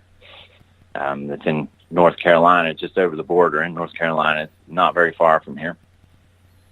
That, for instance, is an unexplained phenomenon. We don't know what it is. Sometimes people see it. They don't, you can find video footage. It's very odd that this thing has happened, and it's happened very frequently and with a pretty much a regularity, and you can go park and watch it. Yet there's been no real definitive answer for why that is.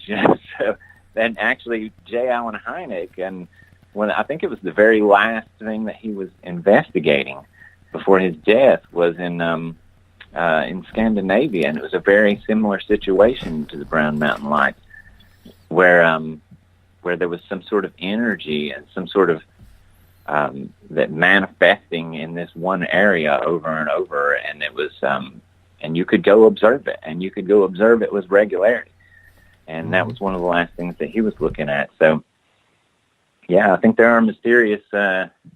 are certain places in the world that seem to attract much more high strangeness than other places.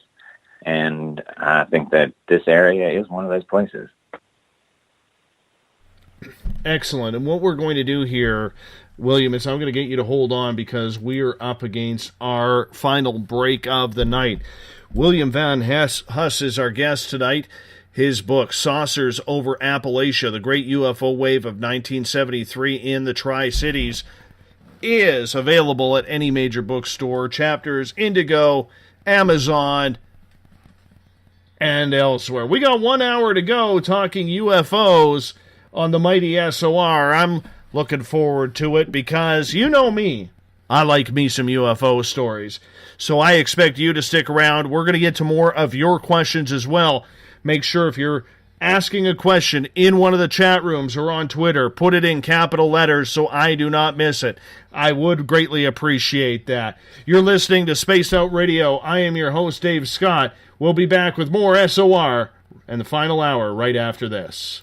We're getting strange on Saturday nights. Hi there, this is Dave Cruz, and each Saturday, starting at 9 p.m. Pacific, midnight Eastern, I will take you on a tour of the weird and obtuse on Spaced Out Saturdays, from aliens to Sasquatch and every tinfoil hat in between. We got you covered. Join us at spacedoutradio.com for Spaced Out Saturdays. See you there.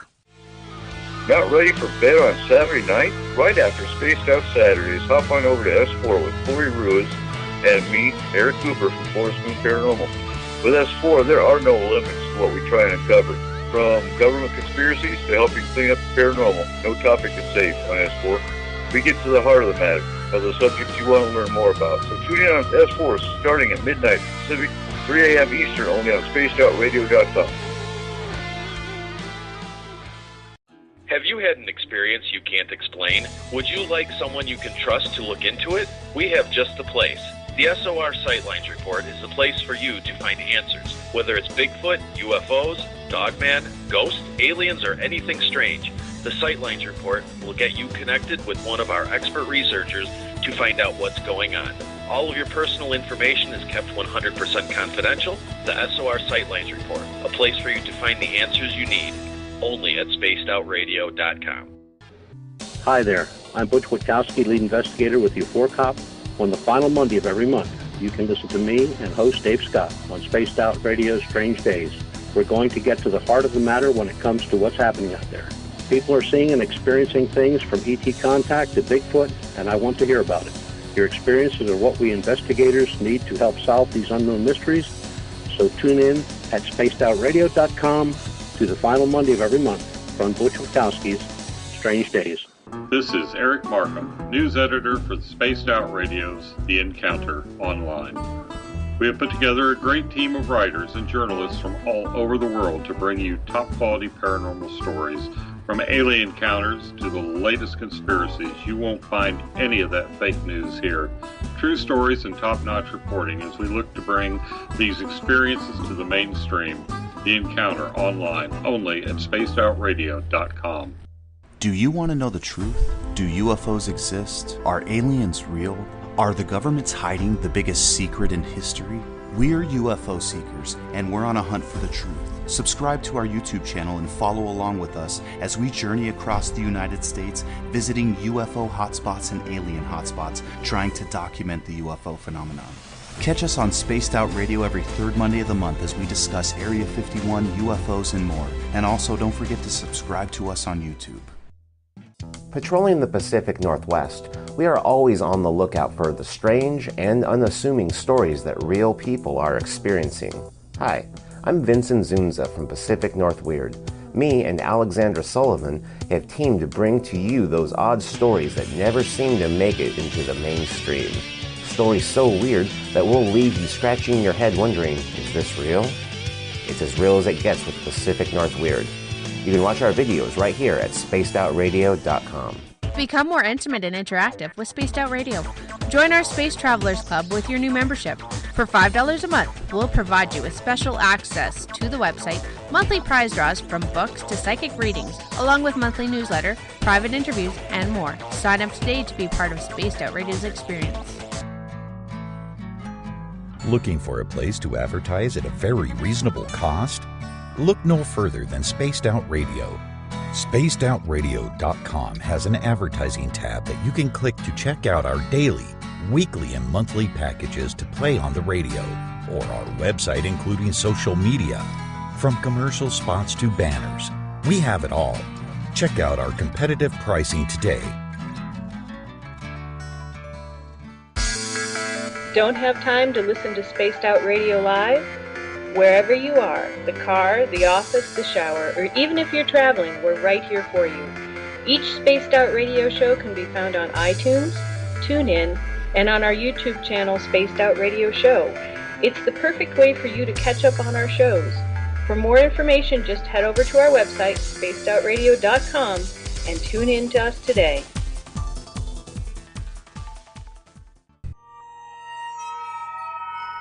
You hear footsteps in the empty room above you.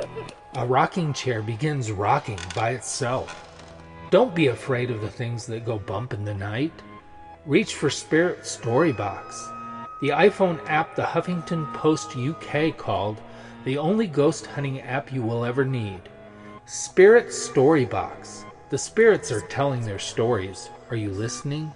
Strange creatures lurking in the night, the sounds of wood knocking in the forest, odd happenings right out of a fictional world. These are the reports I love. Hi there, this is author Ronald Murphy, and I would love it if you join me and Spaced Out Radio host Dave Scott the second Wednesday of every month on our journey into the unknown land of cryptozoology at spacedoutradio.com. From Mothman to Frogman and everything in between. Hey, they don't call me the crypto guru for nothing. It's Cosmic Sundays with me, Elizabeth Anglin, in Cosmic Passport.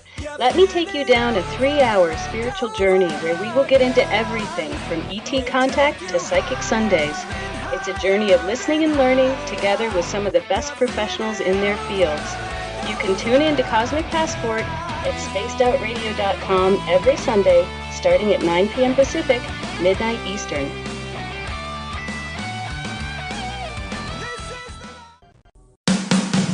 The views and opinions expressed by tonight's guest and topic of discussion do not necessarily represent the official policy or position of Spaced Out Radio, Spaced Out Weekend, Spaced Out Radio Limited, its hosts, syndicated carriers, or anyone associated with this broadcast. You're listening to Spaced Out Radio with Dave Scott. Follow Dave on Twitter at Spaced Out Radio and hashtag Spaced Out Radio, and on Facebook, Spaced Out Radio Show. Now, back to the program. A child grew up too fast, went running wild. Now we don't know who to pray to anymore. Welcome back to the final hour of Spaced Out Radio tonight. I am your host, Dave Scott. Great to have you with us. Tomorrow night on the program, we're going to reintroduce you to Rachel Kirkland. She is taking over the Spiritual You, which will happen the first Tuesday of every month right here on SOR. We get going at 9 p.m. Pacific, midnight Eastern Time at spacedoutradio.com. We want to welcome in everyone listening in on WQEE 99 Rock the Key down in Noonan, Georgia, home of The Walking Dead. We are live as well on the United Public Radio Network, 107.7 FM in New Orleans and over 160 countries around the world. Great to have you with us. We are also live on KTLK, The Fringe FM, Renegade Talk Radio out of Las Vegas, and if you're listening in on Revolution Radio, remember the Double R Machine is a donation station financed by you, the valued listener. Head on over to freedomslips.com and donate today. Bill Cardwell has set the password for tonight in the SOR Space Travelers Club. Unguiculate. Unguiculate is your password. Make sure you use it wisely, Space Travelers, as Bill sets a password each and every night right here on the mighty SOR. Now, if you want to follow us on social media, you can do so on Twitter at Spaced Out Radio. Use the hashtag Spaced Out Radio if you want to connect with me live during the show as well. Give our Facebook page a like, Spaced Out Radio Show. You can also join on to one of our great chats in the SOR Space Travelers Club. Just join in, start chatting with all the guys. Joe, Bill, Bob, Mike, they're all in there right now. Chat on and away with them. You can also follow me on Instagram, Dave Scott, SOR. Listen to us on iHeartRadio in the United States, TalkStream Live, TuneIn, and you can also subscribe and download our shows from iTunes. Our website is spacedoutradio.com, where we have a plethora of features for you, including joining the SOR Space Travelers Club for $5 a month. You can also watch some great videos from UFO seekers, as well as Contact TV. Shop at our Spaced Out Radio store. Pick yourself up a t-shirt. You can also rock out to some Bumblefoot and read up on the encounter online. Everything at spacedoutradio.com. Tonight we are talking with author William Van Huss. His book, Saucers Over the Appalachia, The Great UFO Wave of 1973 in the Tri-Cities, is our guest. He's going the distance tonight as we talk everything UFO. William, welcome back. Thanks for having me, Dave. Not a problem. Not a problem at all.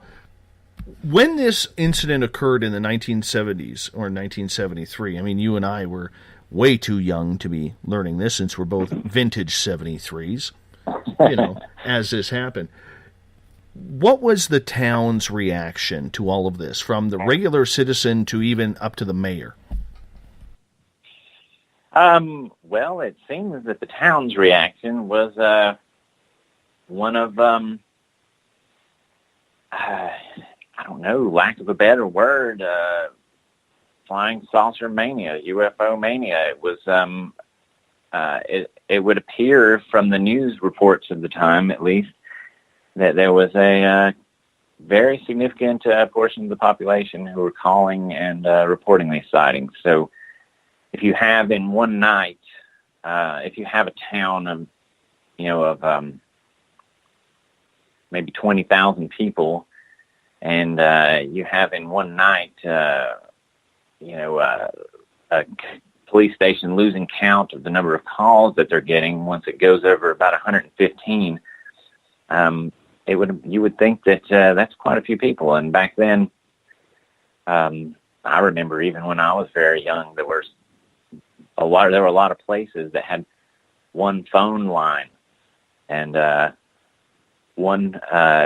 only one family could talk on the phone at the time, which is almost unimaginable to young people today, I'm sure. But when I was very young, I remember you could pick up the phone and you could hear somebody else's conversation, and you'd be like, "Oh, sorry," and hang up and wait for them to get off the phone before you could use it.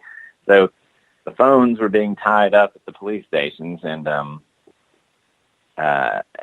was a lot of people reporting. So for every group of people that saw, you get one phone call. So the town and the neighboring towns were pretty much appeared to be in a very high state of excitement.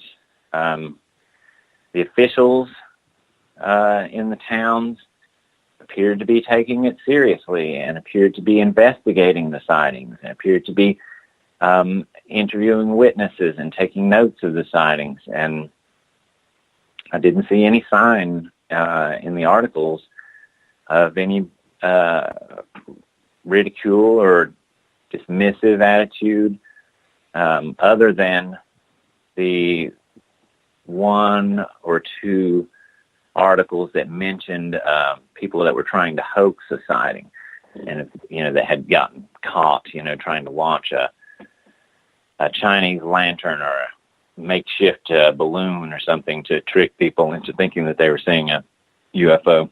But other than that, it seemed like that it was being taken very seriously at the time. Did the mayor ever come out and give a town hall meeting in regards to this? No, I actually never found any response from the mayor. I don't know. I would imagine that, I guess if it were I the mayor at the time, I don't know if I would have had a response to, either. And I'm a very, I personally am a very skeptical person, but I'm not a debunker. And when you see, I'm skeptical to the point to where I will try to use logic and skeptical thinking to narrow things down. But when you do have so much going on and you have so many reports, and this is the reason I wrote the book, and when we're talking about this incident in this area, was just to really just kind of because writing a book about the entire country's experience would be a mammoth undertaking, to say the least, because this was happening all over the country, in lots of cities in the country, in small towns, and all these little rural areas. So in order to get a complete picture of this incident of this year, you would have to go in to so many towns and go through the archives. So that's really, that's what I was trying to do, was just sort of show this town and say, in this area and the surrounding communities, and say, if it happened like this here, then this is probably how a fairly accurate reflection of how it was happening in a lot of other places. And I do encourage other people. I mean, my library, the libraries near me, the college libraries, public library, this is where I found all my information, and you can too. People can go out and look for that year, and look in there and see what happened in your area. And you'll probably find that there was some stuff going on there too. Maybe not as much of a hot spot as the South was at that time, but it does seem like the wave moved from west to east over the year, and it touched a lot of different communities. Mm-hmm. Do you believe then that this phenomena that happened was just a one and done, or do you think it could happen again in that area in the future? Oh, I definitely believe it could happen again, and it really, it did happen again. When you talk about the, we were talking a little bit about Whitfield earlier, and in the first hour, I believe, and that is a perfect example right there. It's happened again then, and that was in like 89, 90, 91.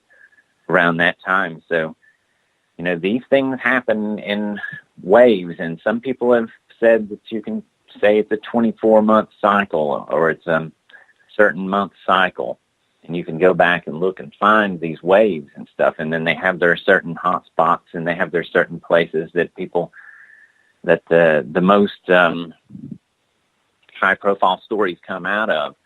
But usually, even if there's a high-profile story that comes out of New York, or a high-profile one that comes out of Arizona, there are hundreds of other ones that didn't make the news as big, or maybe never made it out of their, never made it to the AP or the UPI or whatever at the time.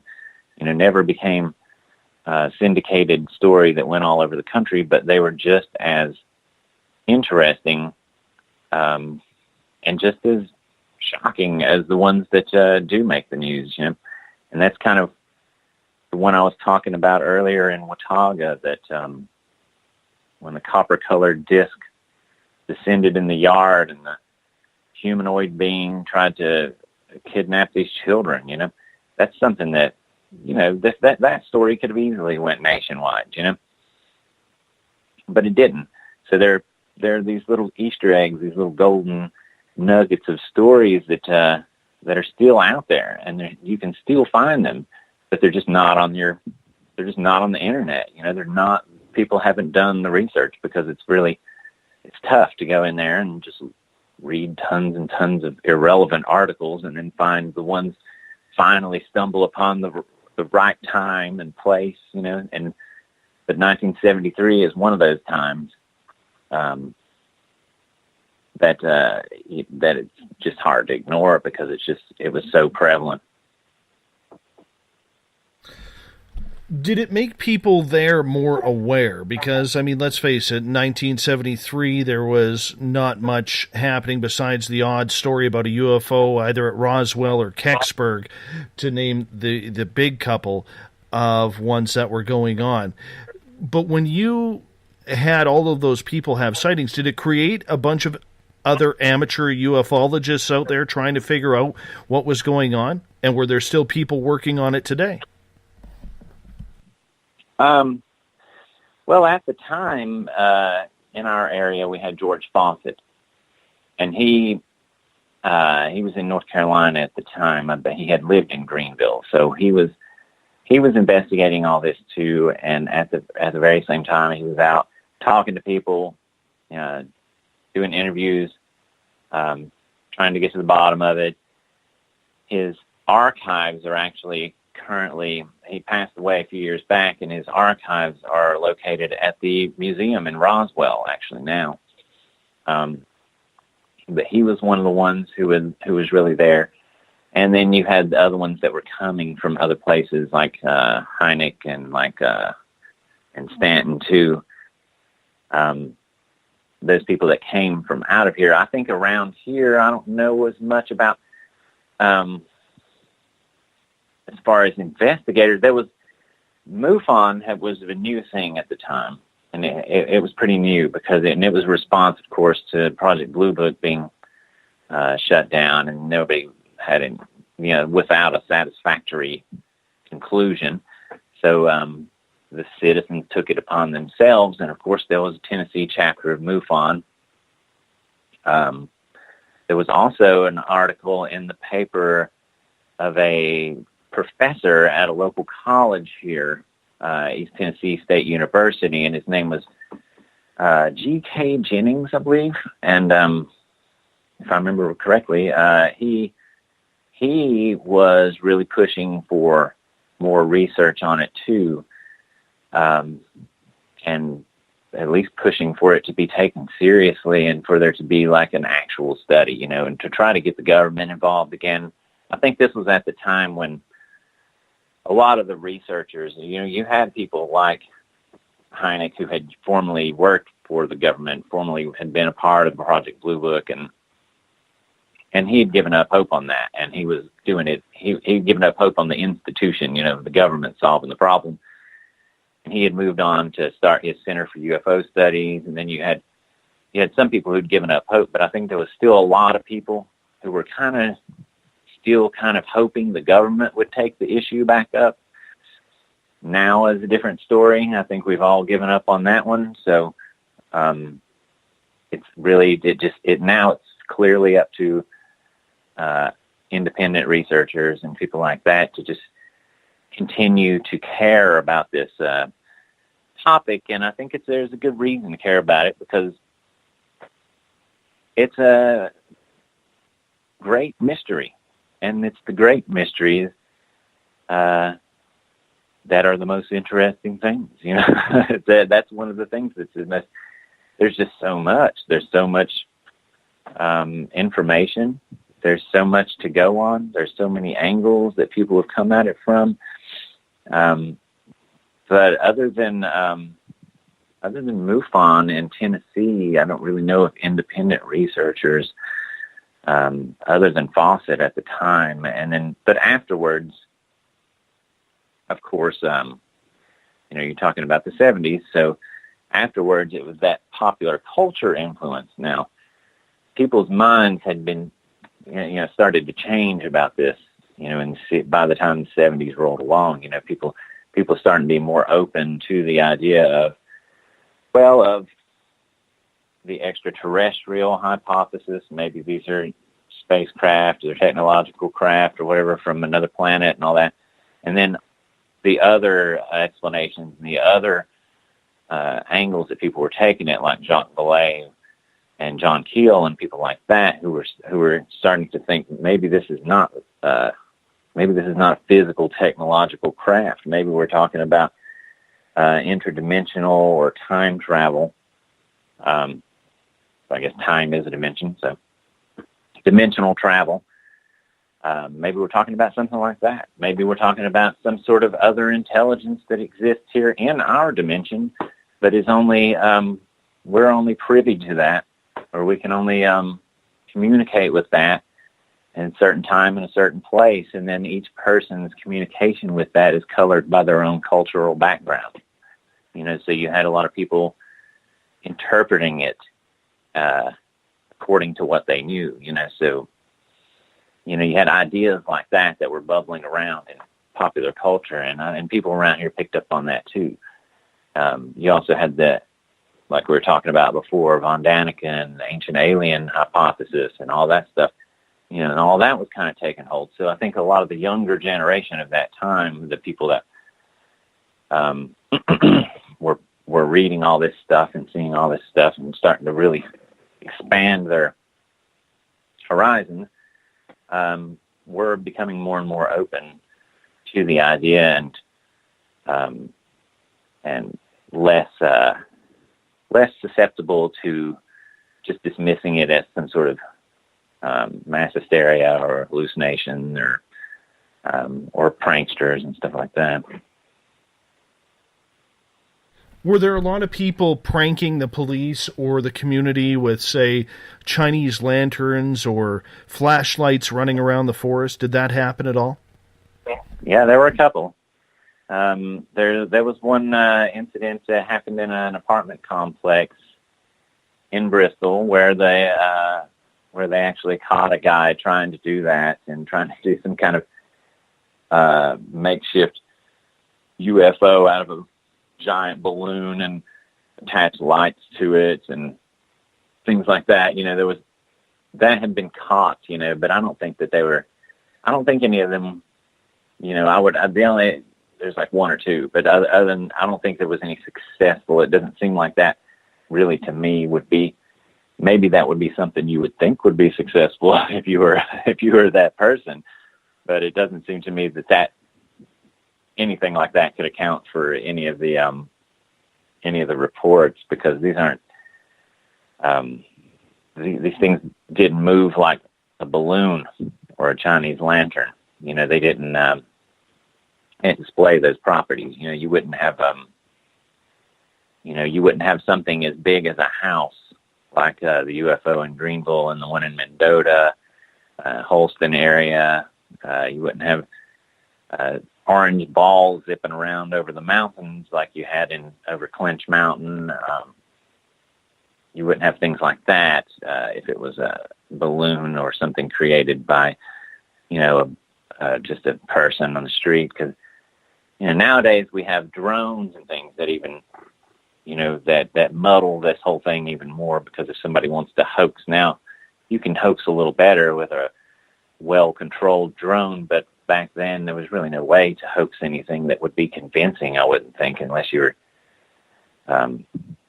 just out of your mind. I don't see how you could, I wouldn't foresee anyone calling the police over a balloon.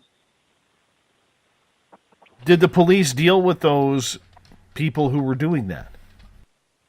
Oh yeah. But I think that there was only 2 instances that were in the newspapers where they had dealt with someone that was a hoax, and then there were a couple of reports. There was the one earlier in the year that was a false report where people had misidentified a big piece of plastic floating around in the sky. It was giant sheet of plastic that had somehow caught a wind and was blowing around in the sky. And some people up in Virginia had reported that they thought it was a UFO, and it finally came down, it settled on the ground, and it was a piece of plastic. And this was in the daytime, and they looked like it was, at first they said they thought it was an eagle, and then it got closer, it was bigger and bigger and bigger, and it was like a 30-foot piece of plastic material. It was used for crop irrigation or something, and it had somehow blown up into the sky. So there's a story, there's one like that, there's a couple of things,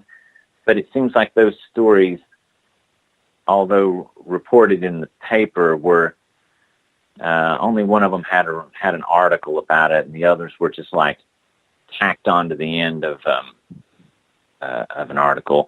Like actually the ones about the hoax with the balloon, things like that. That appeared later after the event was already over. That was part of the when we start making fun of it time. So after the event was over, once you get like a week away from it, 2 weeks away from it, you had a couple of articles that kind of appeared where they would say, here's what the government says, or here's a list of explanations from this scientist or that scientist of what this could have been, just to give people some sort of explanation, and then they'd tack on to the end of that article something like, and this guy was caught trying to launch a balloon. So it was kind of we were already into the ridicule phase by that time. So, but during the really hot week that it all happened in, I don't think there were any blatant hoaxes during that week. Was there ever an official explanation given as to what these sightings were? There were plenty of official explanations given, but there weren't really any plausible ones given, because in order to be plausible, you would have to encompass all of this phenomenon. At least you would have to encompass the ones that were witnessed by police and sheriff's department and people like that, and I don't think that there are any plausible explanation. The ones that we heard that were widely reported in the news, and these were usually applied, these are not the ones that were by the local papers, by the local staff writers. These are the ones that would be AP articles or UPI articles that had been syndicated and stuff. So these articles started to run heavy after the first week or so. So the ones, they would give a list, like a laundry list of explanations, but they were things like swamp gas, and this doesn't apply to our area because these are people talking from somewhere else, that are giving an explanation. But the explanation of swamp gas doesn't apply to our area because we don't have any swamps, and I'm not real familiar with the swamp gas, how swamp gas works, but I would imagine you'd have to have a swamp nearby. And if that were the case, like something like the Brown Mountain Lights would just be explained as swamp gas, and it's never been explained yet. So you have something like that. Then you have things like misidentification of Venus. You hear that a lot. You hear misidentification of certain stars and things, which you heard a lot. There's actually one instance at that time. Now, I think this happened in Georgia, if I remember correctly, though, where a group of policemen went on an all-night chase of a UFO, and had a car chase of this UFO that was kind of leading them around. And this is one of the incidents that actually inspired in Steven Spielberg in the Close Encounters of the Third Kind.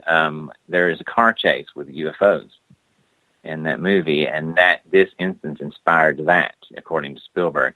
So you had that, but then they explained that one as they misidentified Venus.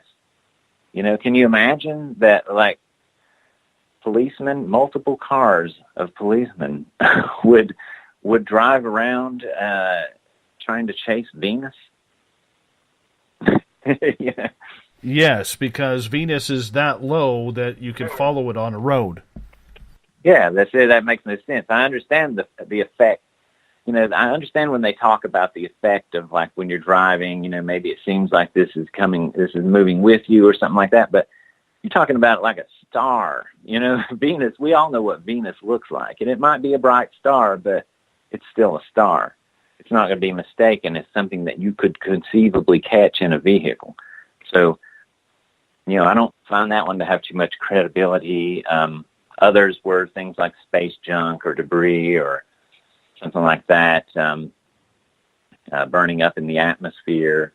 You had balloons. You had, shortly after the event, actually, I think in the following week, there was another article that appeared that was not directly saying it, but it was very clear that they were saying, they were writing, there was an article appeared that said, government testing, you know, balloons this week. You know, so kind of just saying like, hey, maybe we were testing them last week, you know.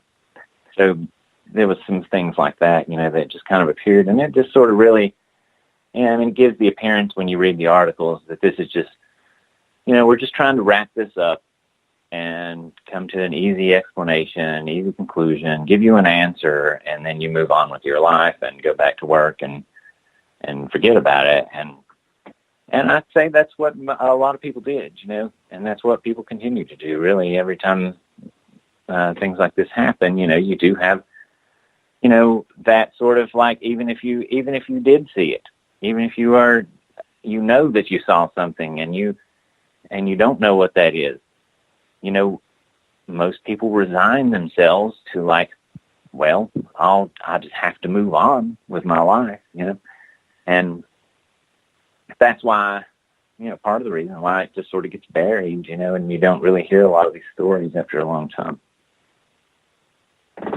Do you think there was any tie-in between the Brown Mountain Lights and the Appalachia UFOs? I lost you. Do you hear me now? Do you got me now? Wonder where you went. Hello? I got you. We're going to call him back. Wonder what's going on there. Darn Skype issue, I guess. But let's try that again. You know, this whole Skype thing is growing very, very frustrating. I wish our main server, Spreaker, would change to actually having phone numbers. It would make life much easier. Do you got us now? Sorry about that. I lost you there. That's all right. That's all right. I blame Skype.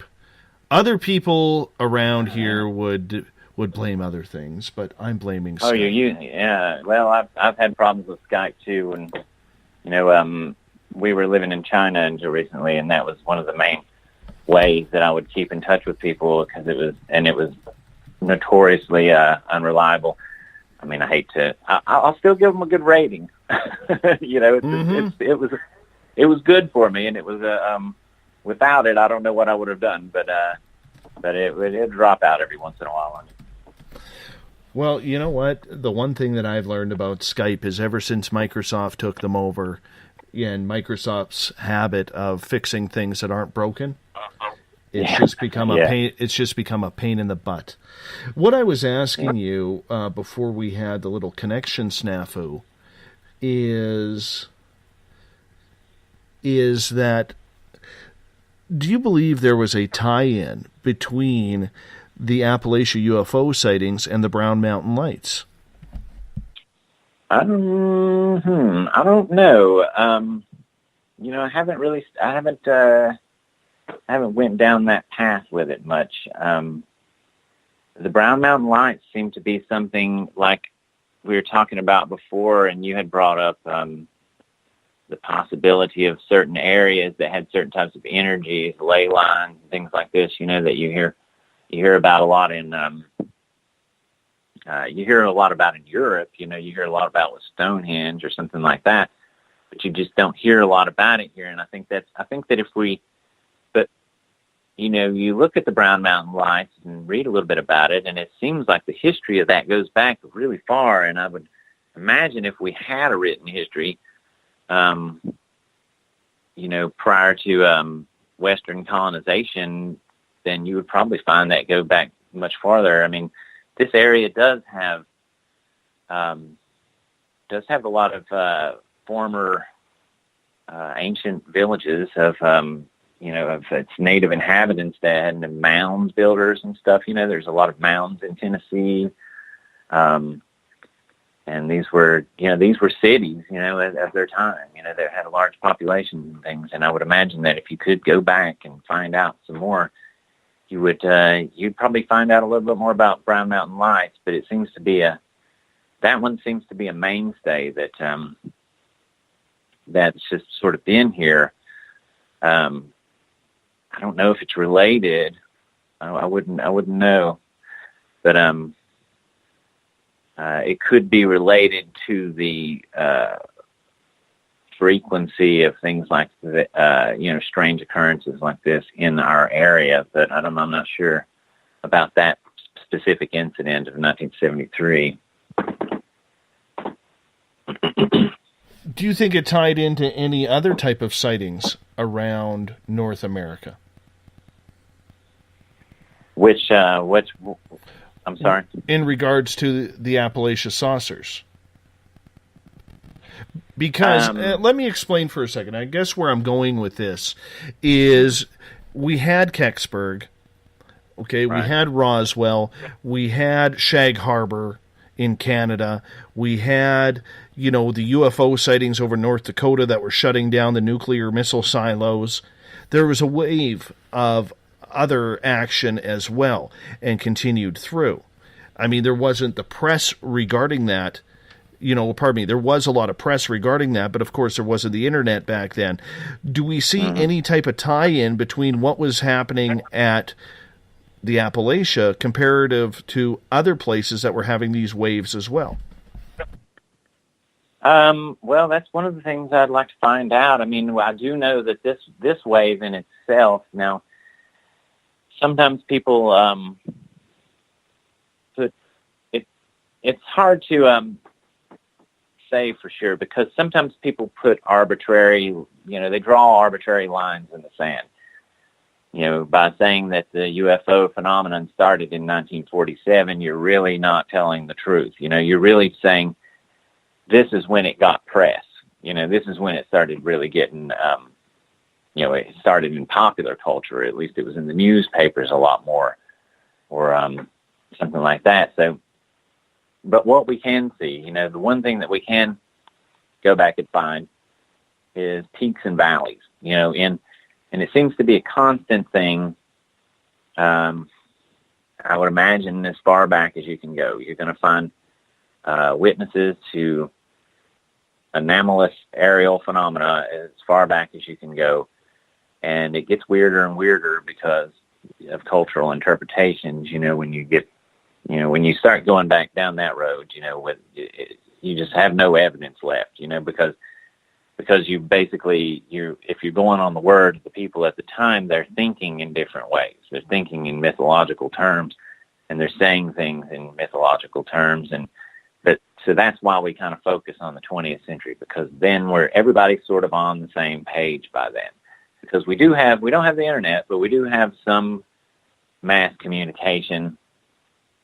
And in the 40s, 50s, 60s, and 70s, you know, we didn't have the kind of instantaneous communication that we have now, but we did have a decent amount to where we can chart it, so we can see that there were these waves, and then that's really all you can, you know, go on as far as relationships of one geographical area to another geographical area.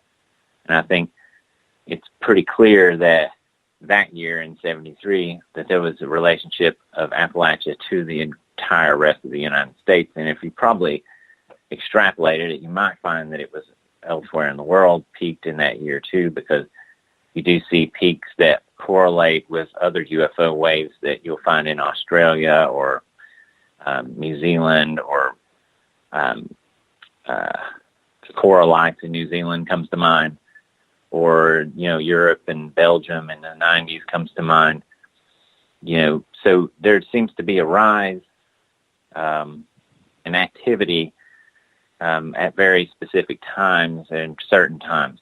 So at that time, at least, in that year, in that fall, it seems like that we were having an experience in this area that was part of a bigger experience that everybody was having that year. And it just seems like an experience with such variety that it's fascinating. And one of the biggest mysteries about it to me is that it's there's so little information about it. I mean, it's it's unfortunate that we reduce experiences like that. And I know it is because they're overwhelming. When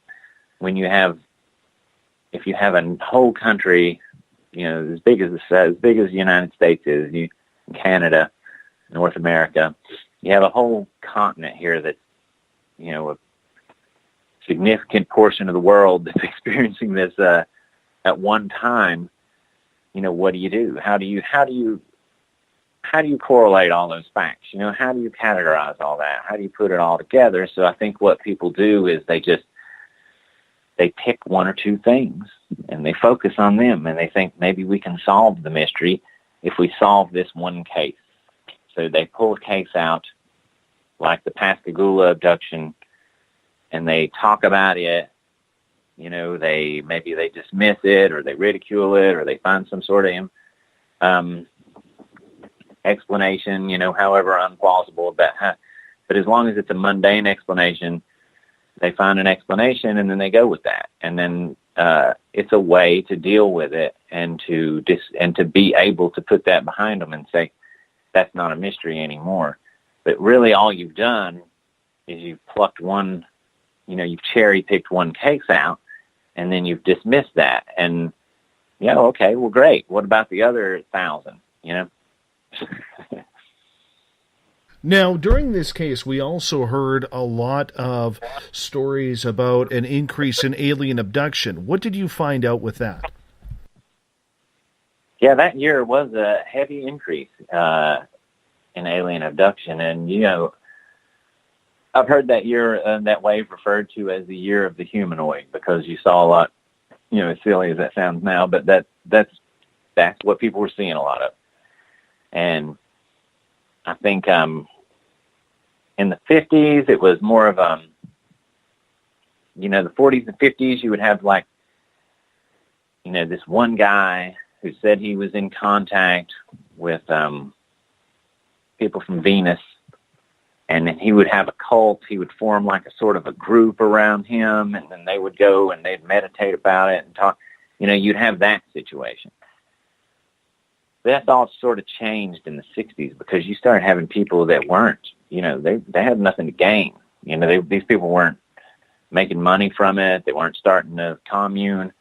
They were just people that were having abduction experiences. And that kind of really got popularized with the Betty and Barney Hill abduction in 1961, I think it was 61. And then you had things like that sound just as fantastical, but there's some evidence, at least, to show that these people believe that what happened to them, like Woody Derenberger in West Virginia during the Mothman thing, and he was very nearby there, had a really crazy experience that sounded just as far out as George Van Tassel in the 50s, but it, to him, this was real.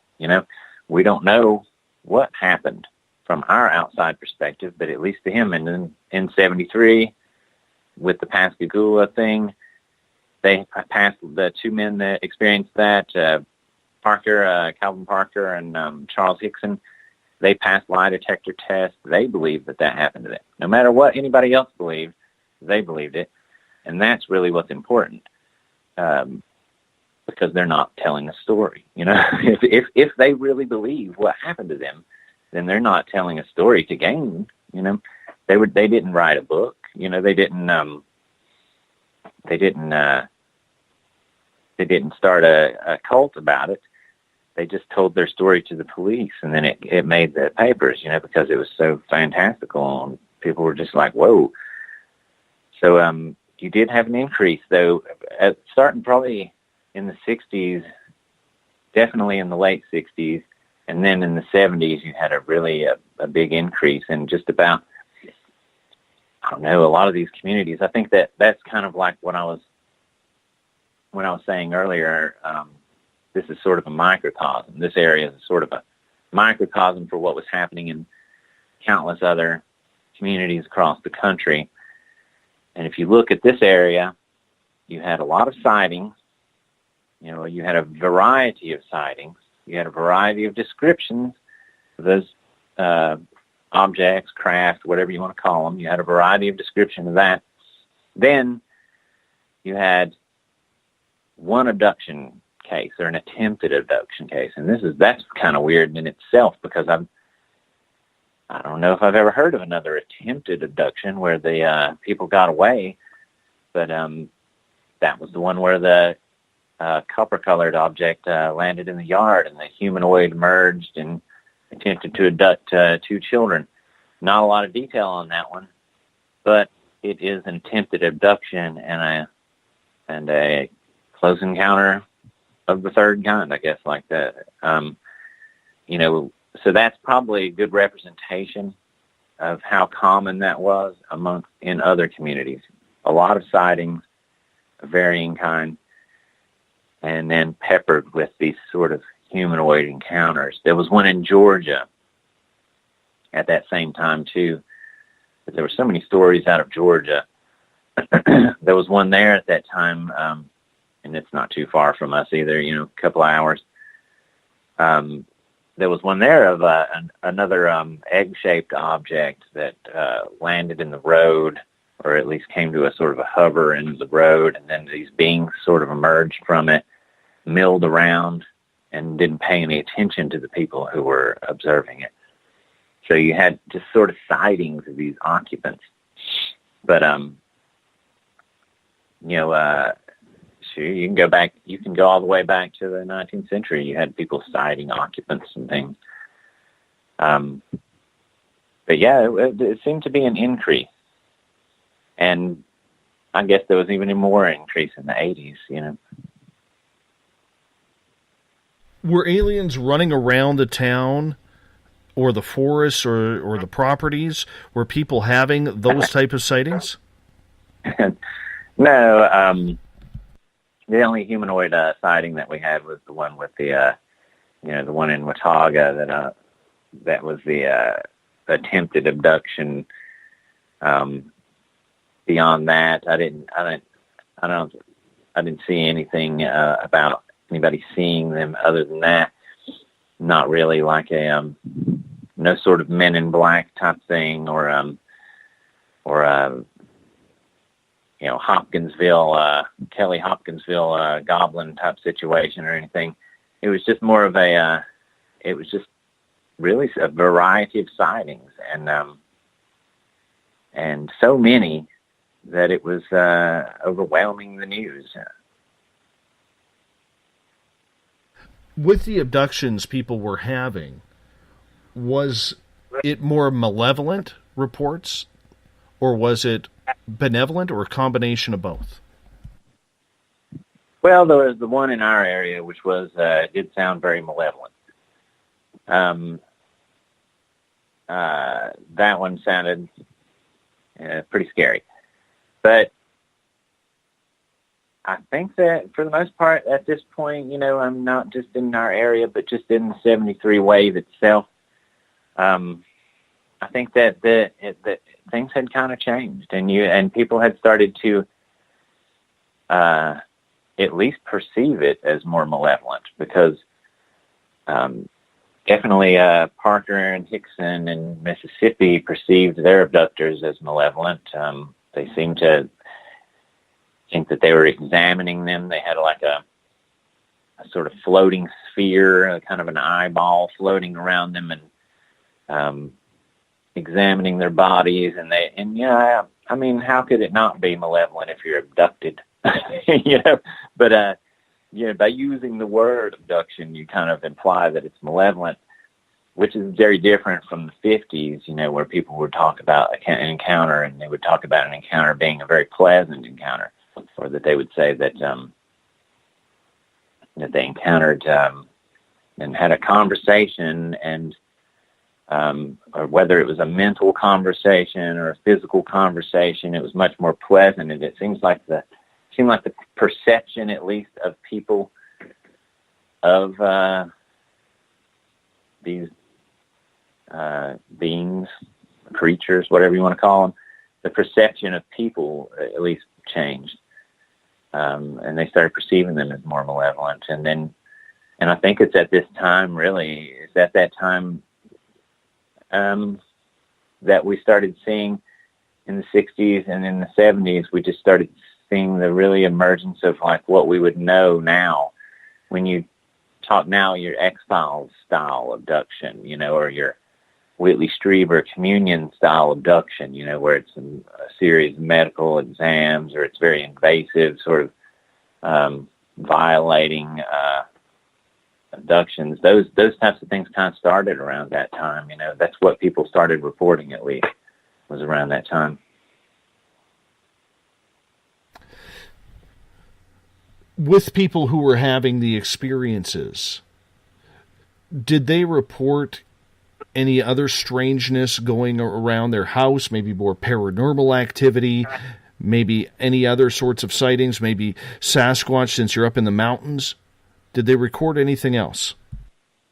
No, I don't think so. I think for the most part, there is one report where the UFO appears to be watching a house, hovering near a house, and a woman looks out the window and sees it, and her and her son, and this is actually the wife and son of a news reporter. They see the UFO hovering outside the house, and it's very close. And it appears to be, to them at least, like it's, watching them. And then they run. The kid runs to the dad's room, tells the dad, hurry, get up. He runs out to see it. And when he arrives, it takes off and actually has a sound, a loud sound when it takes off, but it just whooshes off into the night. And that one would suggest that, it didn't want to be seen by him, but it was sort of lurking around the house. But I would love to know. I mean, I'd love to be able to, unfortunately, there's just not enough information. But I do know that, with the Mothman sightings and things, John Keel would, he was lucky enough to be there at the time that was happening and interview a lot of people and get a lot of stories that otherwise would have totally been lost. Or we wouldn't know about all the strange telephone calls and the people that were showing up at people's houses and supposedly to work on the lines or something like that, and all this weird electronic interference and things like that, and weird chatter that people would hear on their phones when they'd pick them up. That could have clearly, could have been going on at the time here, but it was overshadowed by the more newsworthy headline of the objects in the sky themselves. We only got a few more minutes here in this show, and I can't believe how quickly this has flown by. What an interesting topic indeed, William, in regards to it. So let's fast forward 44 years to today. Have the new generation of people in there kind of moved on from the legends of this story? Is it still as popular as ever there? Oh, no, not at all. That's why I wrote the book. I had done, I think that people now take things like that a little more seriously, or younger people do, or at least they, take the question more seriously. They met, and I'd say, they take the question more seriously, and they maybe reject some of the answers to the question or the proposed answers to the question. And that's on both sides, the skeptics and believers alike, to have these answers. But I think people do take the questions more seriously. Although the story itself, any story of that wave was really totally unknown. I mean, it's like almost totally lost. It would have been relegated to the dustbins of microfiche history in the libraries of the area, and nobody ever see it. And that's why I tried to bring it back out. And I started doing some work after, a few years back. I started doing some work on local history. And I did some research, and I wrote on things like the Appalachian Trail, which is one of the things that runs right through our area here, that I spend a lot of time on, enjoy. Me and my wife, we hike a lot of time, all the way, spend a lot of time in these mountains. So I did stuff on the history of that.